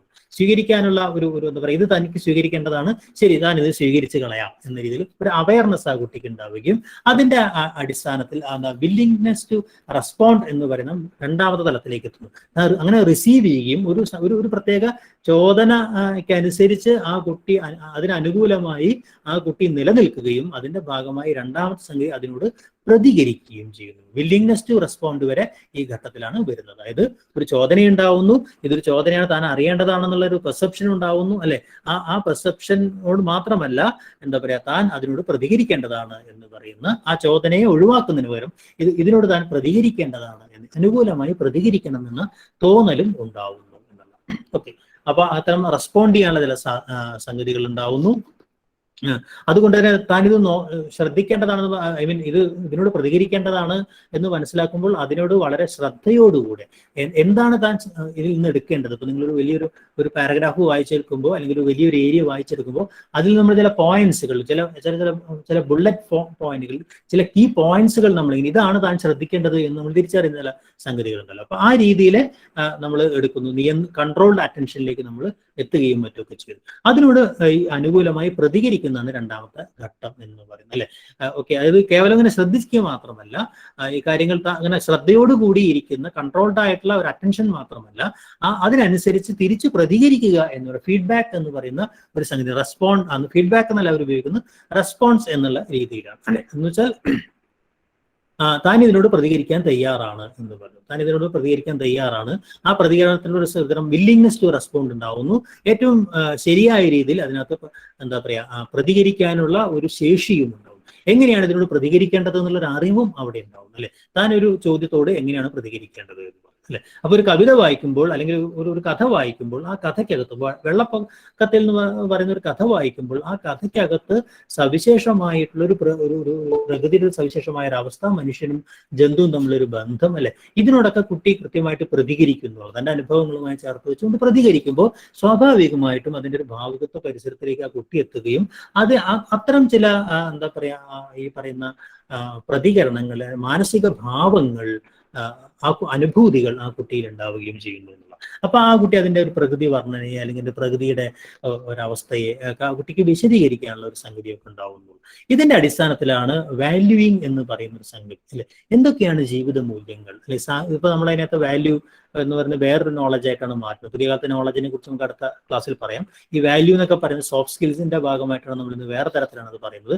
ഈ വാല്യൂയിങ് എന്ന് പറയുന്നത് അതിന്റെ മൂല്യം എന്താണ്, അതിന്റെ വൈകാരിക നേരത്തെ പറഞ്ഞതുപോലെ ഒരു നായ്ക്കും മനുഷ്യനും തമ്മിലുള്ള ഒരു ബന്ധത്തിന്റെ മൂല്യം എന്താണ് അല്ലെ, മനുഷ്യനും പ്രകൃതിയും തമ്മിലുള്ള ബന്ധത്തിന്റെ മൂല്യം എന്താണ്, ഇങ്ങനൊരു മൂല്യത്തെ കുറിച്ചുള്ള മൂല്യനിർദ്ധാരണവും മൂല്യബോധവും അതിന്റെ സ്വാംശീകരണം എന്ന് പറയുന്നത് അല്ലെ. അപ്പൊ അതിനകത്തുള്ളൊരു മൂല്യം അത് ഡയറക്റ്റ് ആയിട്ട് പറഞ്ഞിട്ടുണ്ടായിരിക്കില്ല, പക്ഷെ അതിനകത്തുള്ളൊരു മൂല്യം എന്താണ് അല്ലെ, ഒരു യുദ്ധത്തിന്റെ മൂല്യം എന്താണ്, ആ യുദ്ധം ഉണ്ടാക്കുന്ന ഗാന്ധാരി വിലാപം നമ്മൾ കേൾക്കുന്ന സമയത്ത് ആ കുട്ടിക്കകത്ത് ഇങ്ങനെ വലിയ യുദ്ധം ഉണ്ടാകുമ്പോൾ ഉണ്ടാകുന്ന വലിയ ദുരന്തം എന്താണ് എന്ന് ആ കുട്ടിയോട് ആരും പറയാതെ ആ കുട്ടി തിരിച്ചറിയുന്ന രീതിയിൽ അതിന്റെ ഒരു വാല്യൂ എന്ന് പറയുന്നത്, അതിന്റെ വർത്ത് എന്താണെന്ന് ആ കുട്ടി തിരിച്ചറിയുന്നു എന്നുള്ളതാണ് അല്ലെ. അത് അഭിഭാവമായി ക്യാരക്ടറായിട്ട് മാറുന്നു എന്നുള്ളതാണ് അല്ലെ ഉണ്ടാകുന്നത്. അപ്പൊ അങ്ങനെ നിരവധി മൂല്യങ്ങളിലൂടെ അതിന്റെ സംഘാടനം എന്ന് പറയുന്ന ഒരു സാധനം ഉണ്ടാവുന്നു. ഓക്കെ, മൂല്യാധിഷ്ഠിതമായ പ്രകടനം, അതിന് സമാനമായ ഒരു സാഹചര്യം വരുമ്പോൾ താൻ എങ്ങനെയാണ് പ്രതികരിക്കേണ്ടത് എന്ന്, ഒരു സവിശേഷമായ അവസ്ഥയോട് തന്നെ എങ്ങനെയാണ് പ്രതികരിക്കേണ്ടത് എന്ന് ആ കുട്ടി ആ മൂല്യാധിഷ്ഠിതമായ പെർഫോമൻസ് ബേസ്ഡ് ആയിട്ടുള്ള വാല്യൂ ബേസ്ഡ് ആയിട്ടുള്ള പെർഫോമൻസിലേക്ക് കുട്ടി മാറുകയും ഇങ്ങനെ പല പല തലങ്ങളിൽ നിന്ന് ആ കുട്ടി സ്വീകരിച്ചെടുത്ത പല പല പാഠഖണ്ഡങ്ങളിൽ നിന്നോ ഈ ക്ലാസ് റൂം എക്സ്പീരിയൻസിൽ നിന്നോ ആ കുട്ടി സ്വീകരിച്ചെടുത്ത ഈ മൂല്യങ്ങളെ സ്വാംശീകരിച്ചെടുത്തുകൊണ്ട് എന്താ പറയാ ആ മൂല്യങ്ങളുടെ ഒരു കലക്ഷൻ, ആ കലക്ഷന്റെയും അതിന്റെ ഒരു ഓർഗനൈസേഷനും ഉണ്ടാവും അല്ലെ. ഇതെല്ലാം കൂടെ ചേർന്നിട്ടാണ് ആ കുട്ടിയുടെ ക്യാരക്ടറായിട്ടത് മാറുന്നത്. ക്യാരക്ടറൈസേഷൻ എന്ന് പറയുന്നത് അപ്പോൾ ഈ സമൂഹത്തിൽ നിലനിൽക്കുന്ന സവിശേഷമായ ചില മൂല്യങ്ങളെക്കുറിച്ച്, ചില സിവിലിയൻ ബോധം ഒക്കെ ആ കുട്ടിക്ക് ഉണ്ടാവുന്നത് പോലെ, സിവിക് സെൻസ് ഉണ്ടാവുന്നത് പോലെ, അല്ലെ, ഈ പറഞ്ഞ പോലെ ലിംഗനീതിയെ കുറിച്ചുള്ള ചില ബോധം ഉണ്ടാവുന്നത്, അല്ലെ, അങ്ങനെയൊക്കെയുള്ള ചില മൂല്യങ്ങൾ, മതേതരത്വം എന്ന് പറയുന്ന ഒരു മൂല്യമാണ്, അല്ലെ. അപ്പൊ മതേതരത്വം എന്ന് പറയുന്ന ഒരു മൂല്യം ആ ഒരു വിദ്യാർത്ഥിയിൽ സ്വാംശീകരിക്കണം എന്നത് ഒരു വിദ്യാഭ്യാസത്തിന്റെ ഉദ്ദേശ ലക്ഷ്യമാകുമ്പോൾ അത് ഈ പറയുന്ന സംഗതിയിലേക്ക് മാറും. അപ്പൊ അതുമായി ബന്ധപ്പെട്ടൊരു പാഠഭാഗമാണെങ്കിൽ അതിൽ നിന്ന് ഇത്തരം ഒരു മൂല്യബോധം ആ കുട്ടിക്ക് ഉണ്ടാവുന്നു. അതിന്റെ അടിസ്ഥാനത്തിൽ ഈ മൂല്യങ്ങളെ ആ കുട്ടി ആശയങ്ങളായിട്ട് മാറ്റുന്നു എന്നുള്ളതാണ് കൺസെപ്ച്വലൈസേഷൻ ഓഫ് വാല്യൂ എന്ന് പറയുന്ന സംഗതി. അപ്പൊ ഏറ്റവും പ്രസക്തവും പ്രകടവുമായ മൂല്യങ്ങളെ തിരിച്ചറിഞ്ഞുകൊണ്ട് ആ മൂല്യങ്ങളെ എസ്റ്റാബ്ലിഷ് ചെയ്യുന്ന, തന്നിൽ തന്നെ എസ്റ്റാബ്ലിഷ് ചെയ്യുന്ന ഒരു പ്രക്രിയയാണ്. അതിന്റെ ഭാഗമായിട്ടാണ് ഈ മൂല്യവ്യവസ്ഥകളുടെ സംഘാടനത്തിന്റെ ഭാഗമായിട്ടാണ് ഈ സ്വഭാവ രൂപീകരണം, അല്ലെങ്കിൽ സ്വഭാവീകരണം എന്ന് പറയുന്ന ഒരു പ്രക്രിയ, characterisation of value or value complex എന്ന് പറയുന്ന ഈ മൂല്യങ്ങളുടെ എന്താ പറയാ ഒരു സംയുക്തത്തിൽ നിന്ന് തന്റെ ഒരു വ്യക്തിത്വ വികസനം എന്ന് പറയുന്ന ഒരു തലത്തിലേക്ക് കുട്ടി എത്തുന്നതിന് ആ ഒരു ഹയർ ലെവൽ ഡൊമൈനായിട്ട് അവർ പറയുന്നു. ഓക്കെ, ഇതാണ്. ഇതോടൊപ്പം നമുക്കിപ്പോൾ ഇന്നത്തെ ക്ലാസ് അവസാനിപ്പിക്കാം. ഈ പറയുന്ന ഇതുമായി ബന്ധപ്പെട്ട ആക്ഷനുകൾ, ഈ അഫക്റ്റീവ് ഡൊമൈനിലെ ആക്ഷനുകൾ, റിസീവിങ്, റെസ്പോണ്ടിങ്, വാല്യൂയിങ്, ഓർഗനൈസേഷൻ, അല്ലെ, ഇന്റേണലൈസിങ് വാല്യൂസ് എന്ന് പറയുന്ന, ക്യാരക്ടറൈസേഷൻ എന്ന് പറയുന്ന സംഗതി, അല്ലെ, അതിപ്പോ സെലക്റ്റീവ്ലി അറ്റൻസ് ടു സ്റ്റിമുലി എന്നൊക്കെ പറഞ്ഞ പോലെ ഏതൊക്കെ പ്രതികരണം, നമ്മൾ ഒരുപാട് നിറങ്ങളിൽ നിന്ന് ഒരു നിറം തിരിച്ചറിയുന്നത് പോലെ, അല്ലെ, നമ്മൾ ഒരൊറ്റ കാര്യത്തെ ഐഡന്റിഫൈ ചെയ്യുന്നത് പോലെ, ഒന്നിനെ മാത്രമല്ല, നമ്മൾ പറയാറുണ്ട് ഒരുപാട് നിറങ്ങളിൽ നിന്ന് മനുഷ്യൻ 7 നിറങ്ങൾ കണ്ടെത്തുന്നത് പോലെ, ഈ രീതിയിൽ ഒരു വലിയ ക്ലാസ് റൂം എക്സ്പീരിയൻസിന് താൻ പ്രതികരിക്കേണ്ട, താൻ ഉൾക്കൊള്ളേണ്ട അറിവ് എന്താണെന്ന് കുട്ടി തിരിച്ചറിയുന്ന ഒരു സംഗതി കൂടിയുണ്ട്, അല്ലെ. സെലക്റ്റീവ് അറ്റൻഷൻ സ്റ്റിമുലി എന്ന് പറഞ്ഞാൽ accept, acknowledge, be aware, listen, notice, pay attention, tolerate, അല്ലെ. ഇതൊക്കെ ഇതുമായി ബന്ധപ്പെട്ട വെർബുകളാണ്. റെസ്പോണ്ടിങ് എന്ന് പറഞ്ഞ റെസ്പോൺസ് ടു സ്റ്റിമുലി, ആ ചോദകത്തോട് ശരിയായ രീതിയിൽ പ്രതികരിക്കുന്നു എന്ന് പറയല്ലേ. എഗ്രി, ആൻസർ ചെയ്യുന്നു, അസിസ്റ്റ് ചെയ്യുന്നു, കെയർ, കമ്മ്യൂണിക്കേറ്റ്, ഇതെല്ലാം ഈ പറയുന്ന അഫക്റ്റീവ് ഡൊമൈനുമായി ബന്ധപ്പെട്ടാണ്. നമുക്ക് വൈകാരിക തലവുമായി ബന്ധപ്പെട്ട് കൺഫോം, അല്ലെ, കോഓപ്പറേറ്റ് എന്ന് പറയുന്നത് അത് നമ്മൾ പ്രധാനപ്പെട്ട ഒരു മൂല്യമായിട്ട് നമ്മൾ പിന്നീട് കൊളാബറേറ്റീവ് ആക്ടിവിറ്റി എന്നൊക്കെ രീതി നമ്മൾ കൺസ്ട്രക്ഷനിസ്റ്റ് ഒക്കെ ആകുമ്പോൾ ആ രീതിയിലേക്ക് ഫോളോ, ഒബേ, ആ കാലത്തൊക്കെ വളരെ പ്രധാനം, പാർട്ടിസിപ്പേറ്റ് എന്ന് പറയുന്ന, അല്ലെ, നമ്മൾ ഈ പറയുന്ന പാർട്ടിസിപ്പേറ്ററി ലേണിംഗ് എന്നൊക്കെ പറയുന്ന സംഗതികൾ, റീഡ്, റെസ്പോണ്ട്, വിസിറ്റ്, വോളണ്ടിയറിങ് എന്ന് പറയുന്നത്, കോൺട്രിബ്യൂട്ടിങ് എന്ന് പറയുന്നത്, അല്ലെ, ഇത്തരം കുറെ വെർബുകളെ നമുക്ക് ഈ പറഞ്ഞ റെസ്പോണ്ടിങ് എന്ന് പറയുന്ന ഈ ശരിയായ ഒരു സ്റ്റിമുലേക്ക് അനുസരിച്ചുള്ള ഏറ്റവും ശരിയായ ഒരു പ്രതികരണം. അപ്പോൾ ഒരു സ്റ്റിമുലയെ ഒരു ചോദകത്തെ തിരിച്ചറിയുകയും അതിന് ശ്രദ്ധ കൊടുക്കുകയും ആ ചോദകത്തിന് ഏറ്റവും ശരിയായ രീതിയിൽ അനുകൂലമായി പ്രതികരിക്കുകയും ചെയ്യുന്നു. വാല്യൂയിങ് എന്ന് പറയുമ്പോൾ അറ്റാച്ച് വാല്യൂസ്, അല്ലെ, ആ വാല്യൂ വളരെ എക്സ്പ്ലിസിറ്റ് ആയിട്ട് അവിടെ ഉണ്ടാവുന്നില്ല, അതിനകത്ത് ഇൻക്ലൂസീവ് ആയിട്ടുള്ള ഒരു വാല്യൂ ആയിരിക്കും. അതിനെ തിരിച്ചറിഞ്ഞുകൊണ്ട് attach values or work to something, അതിനൊരു മൂല്യം നൽകുന്നു എന്നുള്ളത്. അതിന് വലിയൊരു മൂല്യം, അത് ചിലപ്പോൾ ഒരു ഹ്യൂമൻ ആക്ഷൻ ആയിരിക്കാം, ഒരു പ്രത്യേക സംഗതി ആയിരിക്കാം, അല്ലെങ്കിൽ വേറെ, പക്ഷെ അതിനൊരു പ്രത്യേക മൂല്യം നൽകുന്നു. Adopt, assume, behave, choose, commit, desire, exhibit, express, initiate എന്നൊക്കെ പറയുന്ന കുറെ വെർബുകൾ നമുക്ക് ആ മേഖലയിലേക്ക് കൊടുക്കാം എന്നുള്ളതാണ്. ഓർഗനൈസേഷൻ എന്ന് പറയുന്നത് ഈ പറയുന്നതിന്റെ സംഘാടനം, മൂല്യങ്ങളുടെ സംഘാടനം എന്ന് പറയുന്നത്, കൺസെപ്ച്വലൈസ് ചെയ്യുക എന്ന് പറയുന്ന സംഗതി. അപ്പൊ സവിശേഷമായ ഒരു മൂല്യബോധം, അല്ലെ, അതിന് നമ്മൾ സംസ്കാരം എന്ന് വേണമെങ്കിൽ പറയാം, പാരമ്പര്യം എന്ന് വേണമെങ്കിൽ പറയാം, അല്ലെങ്കിൽ നമുക്ക് ദേശീയത എന്നൊക്കെ പറയാം. അങ്ങനെ പലതരം സംഗതികളൊക്കെ നമ്മൾ ഇതിനെ പറയാറുണ്ട്. അപ്പൊ ദേശീയത എന്ന് പറയുന്നത് ഒരു കേവലമായ ഒരു ആശയമാണ്. ആ ആശയത്തിനകത്ത് നിരവധി വലിയ ആശയാവലിയാണ്, അതിനകത്ത് നിരവധി സംഗതികൾ ചേർന്നിട്ടാണ് ഈ ദേശീയ ബോധം എന്ന് പറഞ്ഞ സംഗതി അവിടെ ഉണ്ടാവും, അല്ലെ. അപ്പൊ conceptualise the value and resolve conflict between it and other values എന്ന് പറയും. Adapt, adjust, arrange, balance, classify, conceptualise, formulate, group, അല്ലെ, ഗ്രൂപ്പ് ചെയ്യുക എന്ന് പറയുന്നത്, ഓർഗനൈസ് ചെയ്യുക എന്ന് പറയുന്നത്, സിദ്ധാന്തവൽക്കരിക്കുക എന്ന് പറയുന്നത്, അതിനെ റേറ്റ് ചെയ്യുക എന്ന് പറയുന്നത്, ഇതെല്ലാം ഓർഗനൈസേഷണൽ ഹൈറാർക്കിക്കലായിട്ട് നമുക്ക് വേണമെങ്കിൽ റേറ്റ് ചെയ്യാൻ പറ്റും. ഇതൊക്കെ ഓർഗനൈസേഷണൽ പ്രിൻസിപ്പിൾസ് ആണ്, അല്ലെ. അതെന്ന് പറഞ്ഞാൽ കുറെ കൂടെ ഹയർ ലെവലിലായിട്ടുള്ള അഫക്റ്റീവ് ഡൊമൈനിൽ നടക്കുന്നു. അതിനെല്ലാം എന്ത് ചെയ്യുന്നു, അത് കേവലം അങ്ങനെ മനസ്സിലാക്കിയ ഒരു അറിവായി കൊണ്ട് നടക്കുകയല്ല, അത് അവനവന്റെ വ്യക്തിത്വത്തിന്റെ ഭാഗമായി സ്വാംശീകരിക്കുകയും സ്വയം മാറുകയും ട്രാൻസ്ഫോം ചെയ്യുകയും ചെയ്യുക എന്ന് പറയുന്നത് ഇന്റേണലൈസിങ് അഥവാ ക്യാരക്ടറൈസേഷൻ എന്ന് പറയുന്ന സംഗതിയിലേക്ക് അവിടെ എത്തുന്നത്. Integrates the value into a value system that controls behaviour. അവന്റെ ബിഹേവിയർ, അതാണ് നമ്മൾ എന്താ പറയാ ഡിസയറബിൾ ആയിട്ടുള്ള ഒരു ബിഹേവിയറൽ ചേഞ്ച് ആണ് വിദ്യാഭ്യാസം എന്നൊക്കെ നിർവചനം ഉണ്ടാകുന്നത് അല്ലെ. അപ്പൊ സവിശേഷമായ ചില പെരുമാറ്റ വ്യതിയാനങ്ങളാണ് വിദ്യാഭ്യാസത്തിന്റെ ലക്ഷ്യമെങ്കിൽ ഈ പറയുന്ന ക്യാരക്ടർ ഫോർമേഷൻ എന്ന് പറയുന്ന ഇതിന്റെ ഭാഗമാണ്. Integrates the values into a value system that controls behaviour അല്ലെ. Act, advocate, defend, exemplify, influence, justify, maintain, serve and support. Okay, ഇത്രയുമാണ് അഫക്റ്റീവ് ഡൊമൈനുമായി ബന്ധപ്പെടുത്തിയ കാര്യങ്ങൾ. നമുക്ക് അടുത്ത ക്ലാസ്സിൽ എടുക്കാൻ തോന്നുന്നു. കുറച്ച് മെല്ലെയാണ് പോയതെന്ന് തോന്നുന്നു. എന്തായാലും നമുക്ക് അടുത്ത ക്ലാസ്സോടുകൂടെ കുറെ അധികം കാര്യങ്ങൾ ഇതിന്റെ മേഖലയിൽ പറയാനുണ്ട് ഈ ബ്ലൂംസ് ടാക്സോണമിയുമായി ബന്ധപ്പെടുത്തി. അടുത്ത ക്ലാസ്സോടുകൂടി നമുക്ക് അവസാനിപ്പിക്കാമെന്ന് ഞാൻ വിചാരിക്കുന്നു. സ്പെസിഫിക്കേഷൻസ് നമുക്ക് മറ്റേതെങ്കിലും സന്ദർഭത്തിൽ വിശദമായിട്ട് പറയാം. അത് നിങ്ങൾക്ക് അങ്ങനെ പരീക്ഷിക്കാൻ ചോദിച്ച് കാണാറില്ല. എങ്കിലും ചില സംഗതികൾ സാമാന്യമായിട്ടൊന്ന് പറഞ്ഞു പോകാം എന്ന് വിചാരിക്കും. ഓക്കെ, അതിനുശേഷം നമുക്ക് ഡിജിറ്റൽ ടാക്സോണമിയെ കുറിച്ച് പറയാം.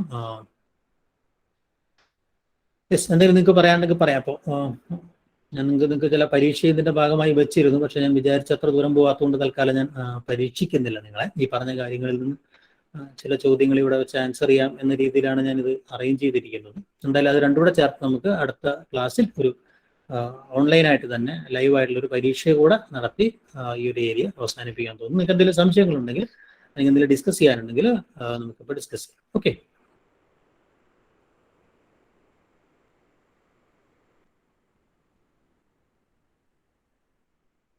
കുറെ പേര് വൈകി വന്നവരെ എനിക്ക് കയറ്റാൻ കഴിഞ്ഞിട്ടില്ല. ഞാൻ ഒരേ വിൻഡോയിലാണ് ഇത് തുറന്നത് നിർഭാഗ്യവശാൽ. അതുകൊണ്ട് തന്നെ വൈകി വന്ന ആളുകളെ ഇതിനകത്ത്. Hello sir. പറയൂ. ഒന്നുമില്ല, നമ്മള് കുറെ കാലം കൊണ്ട് 2006 ബി.എഡ് പഠിച്ചത്. അതിനുശേഷം ഇത്രയും കാലത്തൊരു ഇടവേള വന്നതുകൊണ്ടുള്ള ഒരു വൈകലുണ്ട്, അല്ലെങ്കിൽ മനസ്സിലേക്ക് കയറാത്തൊരു പ്രശ്നമുണ്ട്. അത്രയേ ഉള്ളൂ. സാർ പറഞ്ഞൊക്കെ വ്യക്തമാവുന്നുണ്ടല്ലോ, വിശദമായിട്ട് സാർ പറയുന്നുണ്ട്. പക്ഷെ കാലങ്ങൾ കൊണ്ടുള്ള പഴക്കം കൊണ്ടാവാം ഒരു അല്പം കുറച്ച് ബുദ്ധിമുട്ട് തോന്നുന്നു. വേറെ പ്രശ്നങ്ങളൊന്നുമില്ല. ഓക്കെ, അത് നമുക്ക് ഈ പറഞ്ഞ പോലെ ഒന്ന് കുറച്ചുകൂടെ നമ്മൾ ബ്ലൂംസ് ടാക്സോണമിയിൽ ഓരോ ആക്ഷൻ വെർബിനെയും നമുക്ക് എടുത്ത് ഒന്നുകൂടെ വിശദമായിട്ട് പറയുമ്പോൾ അത് കുറച്ചുകൂടെ കൃത്യമാണെന്ന് തോന്നുന്നു. ഞാൻ അതിന്റെ ചില ചരിത്രം അല്ലെങ്കിൽ അതിന്റെ ചില എന്താ പറയാ ബ്രോഡായിട്ടുള്ള ചില സംഗതികൾ മാത്രമാണ് ഇപ്പോൾ സൂചിപ്പിച്ചത്. നമുക്ക് അതിന്റെ കുറച്ചുകൂടെ ഡീറ്റെയിലിംഗിലേക്ക് പോകുമ്പോൾ അത് കുറച്ചുകൂടെ വ്യക്തമാവുമെന്ന് ഞാൻ പ്രതീക്ഷിക്കുന്നു. ഓക്കെ, നമുക്ക് ചില മലയാളത്തിലെ ചില സംഗതികൾ ചേർത്ത്. അസീസ് എന്തോ ചോദിക്കാൻ വേണ്ടി ആണോ ഹാൻഡ് റൈസ് ചെയ്തത്? സർ, ഇതിനകത്ത് ഈ ബ്ലൂം ടാക്സോണമിയിലെ ഏറ്റവും ഹയർ ലെവൽ ആയിട്ടുള്ള സിന്തസിസ് എന്ന് പറയുന്ന സംഭവത്തിന് ഒരു എക്സാമ്പിൾ കൂടെ തരുവാണെങ്കിൽ, അതായത് സബ്ജക്ട് ബേസ്ഡ് ആയിട്ട് മലയാളത്തെ സംബന്ധിച്ച ഒരു ഉദാഹരണം തരുവാണെങ്കിൽ കുറച്ചുകൂടെ നന്നായിരിക്കും. അതെ, അതിപ്പോ ഞാൻ നേരത്തെ പറഞ്ഞല്ലോ. അതായത് ഇപ്പൊ നമുക്ക് മലയാളത്തില് ഇപ്പൊ ഈ പറഞ്ഞതുപോലെ ഒരു ആധുനികാനന്തര പ്രവണതകൾ, മലയാള ചെറുകഥയിലെ ആധുനികാനന്തര പ്രവണതകൾ കുറിച്ച് നമ്മളോട് ഒരു സാധനം ചെയ്യാൻ വേണ്ടി പറയുന്നു വിചാരിക്കും. മലയാളത്തിലെ ആധുനികാനന്തര പ്രവണത. ഇപ്പൊ മലയാളത്തിലെ ആധുനികാനന്തര പ്രവണതകൾ എന്നതാണെന്നുള്ള ചില മലയാളത്തിലല്ല, ആധുനികാനന്തരതയുടെ ചില പ്രവണതകൾ എന്നതാണെന്ന് നമുക്ക് തിയറിയിൽ ചില കാര്യങ്ങളൊക്കെ ഉണ്ട്.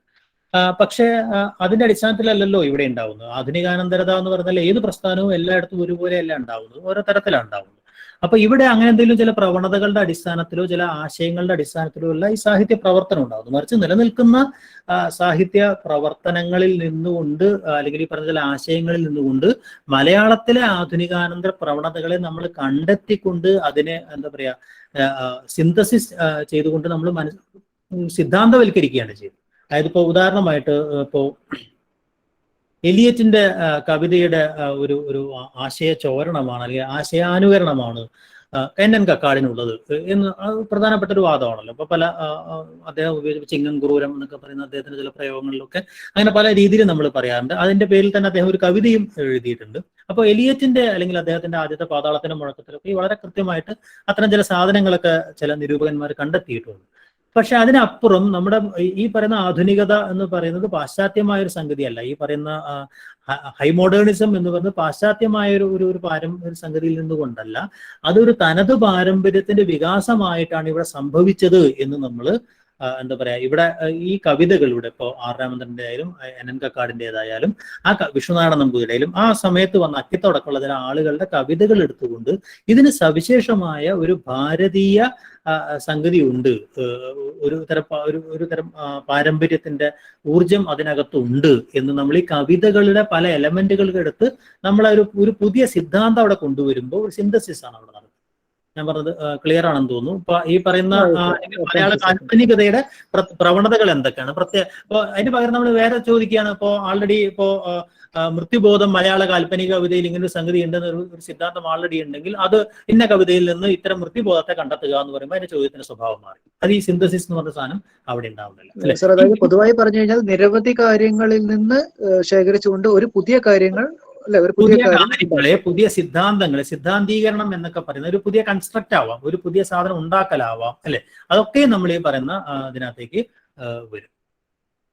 ഇപ്പൊ നമ്മൾ സർഗാത്മക രചന നടത്തുക എന്ന് പറയുന്ന ഒരു സംഗതിയാണെങ്കിൽ അത് ഇതിനകത്ത് വരും. Okay okay sir.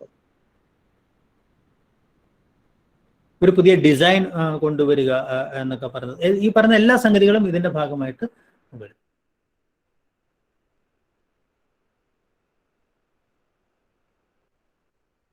അത് ചില നമുക്ക് മൊത്തം ചില ആക്ഷൻ വെർബുകൾ വെച്ചുകൊണ്ട് ചോദ്യങ്ങളെ നമുക്കൊന്ന് ചോദ്യ പേപ്പർ വെച്ചുകൊണ്ട് നമുക്കത് സംസാരിക്കുമ്പോൾ അത് കുറച്ചുകൂടെ വ്യക്തമാകും തോന്നുന്നു. ഓരോന്നിനും നമുക്ക് ഏത് ലെവലിൽ വരും എന്നുള്ള കാര്യം. ഒരു പാഠഭാഗത്തെ എടുത്തുകൊണ്ട് എന്തൊക്കെ ചോദ്യങ്ങൾ ഉണ്ടാക്കാമെന്ന് ആലോചിച്ചാൽ നിങ്ങൾക്ക് അത് കിട്ടും.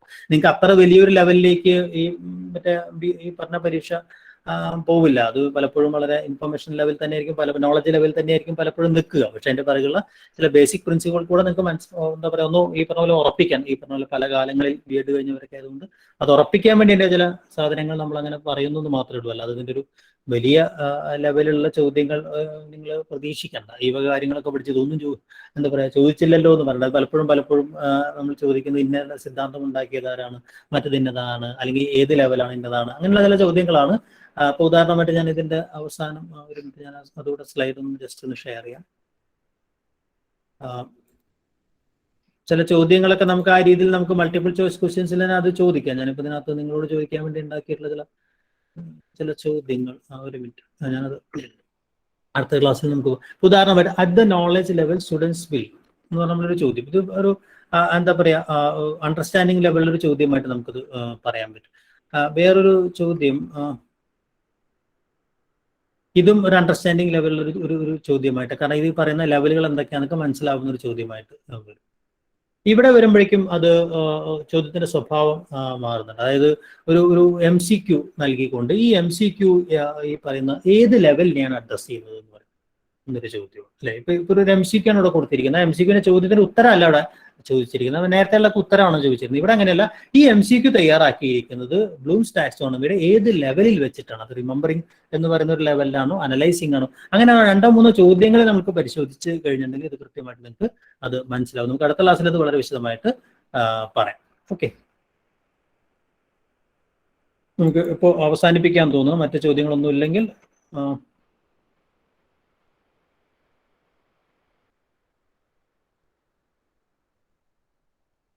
പറഞ്ഞ കാര്യങ്ങൾ നിങ്ങൾക്ക് ഫോളോ ചെയ്യാൻ പറ്റുന്നുണ്ടോ?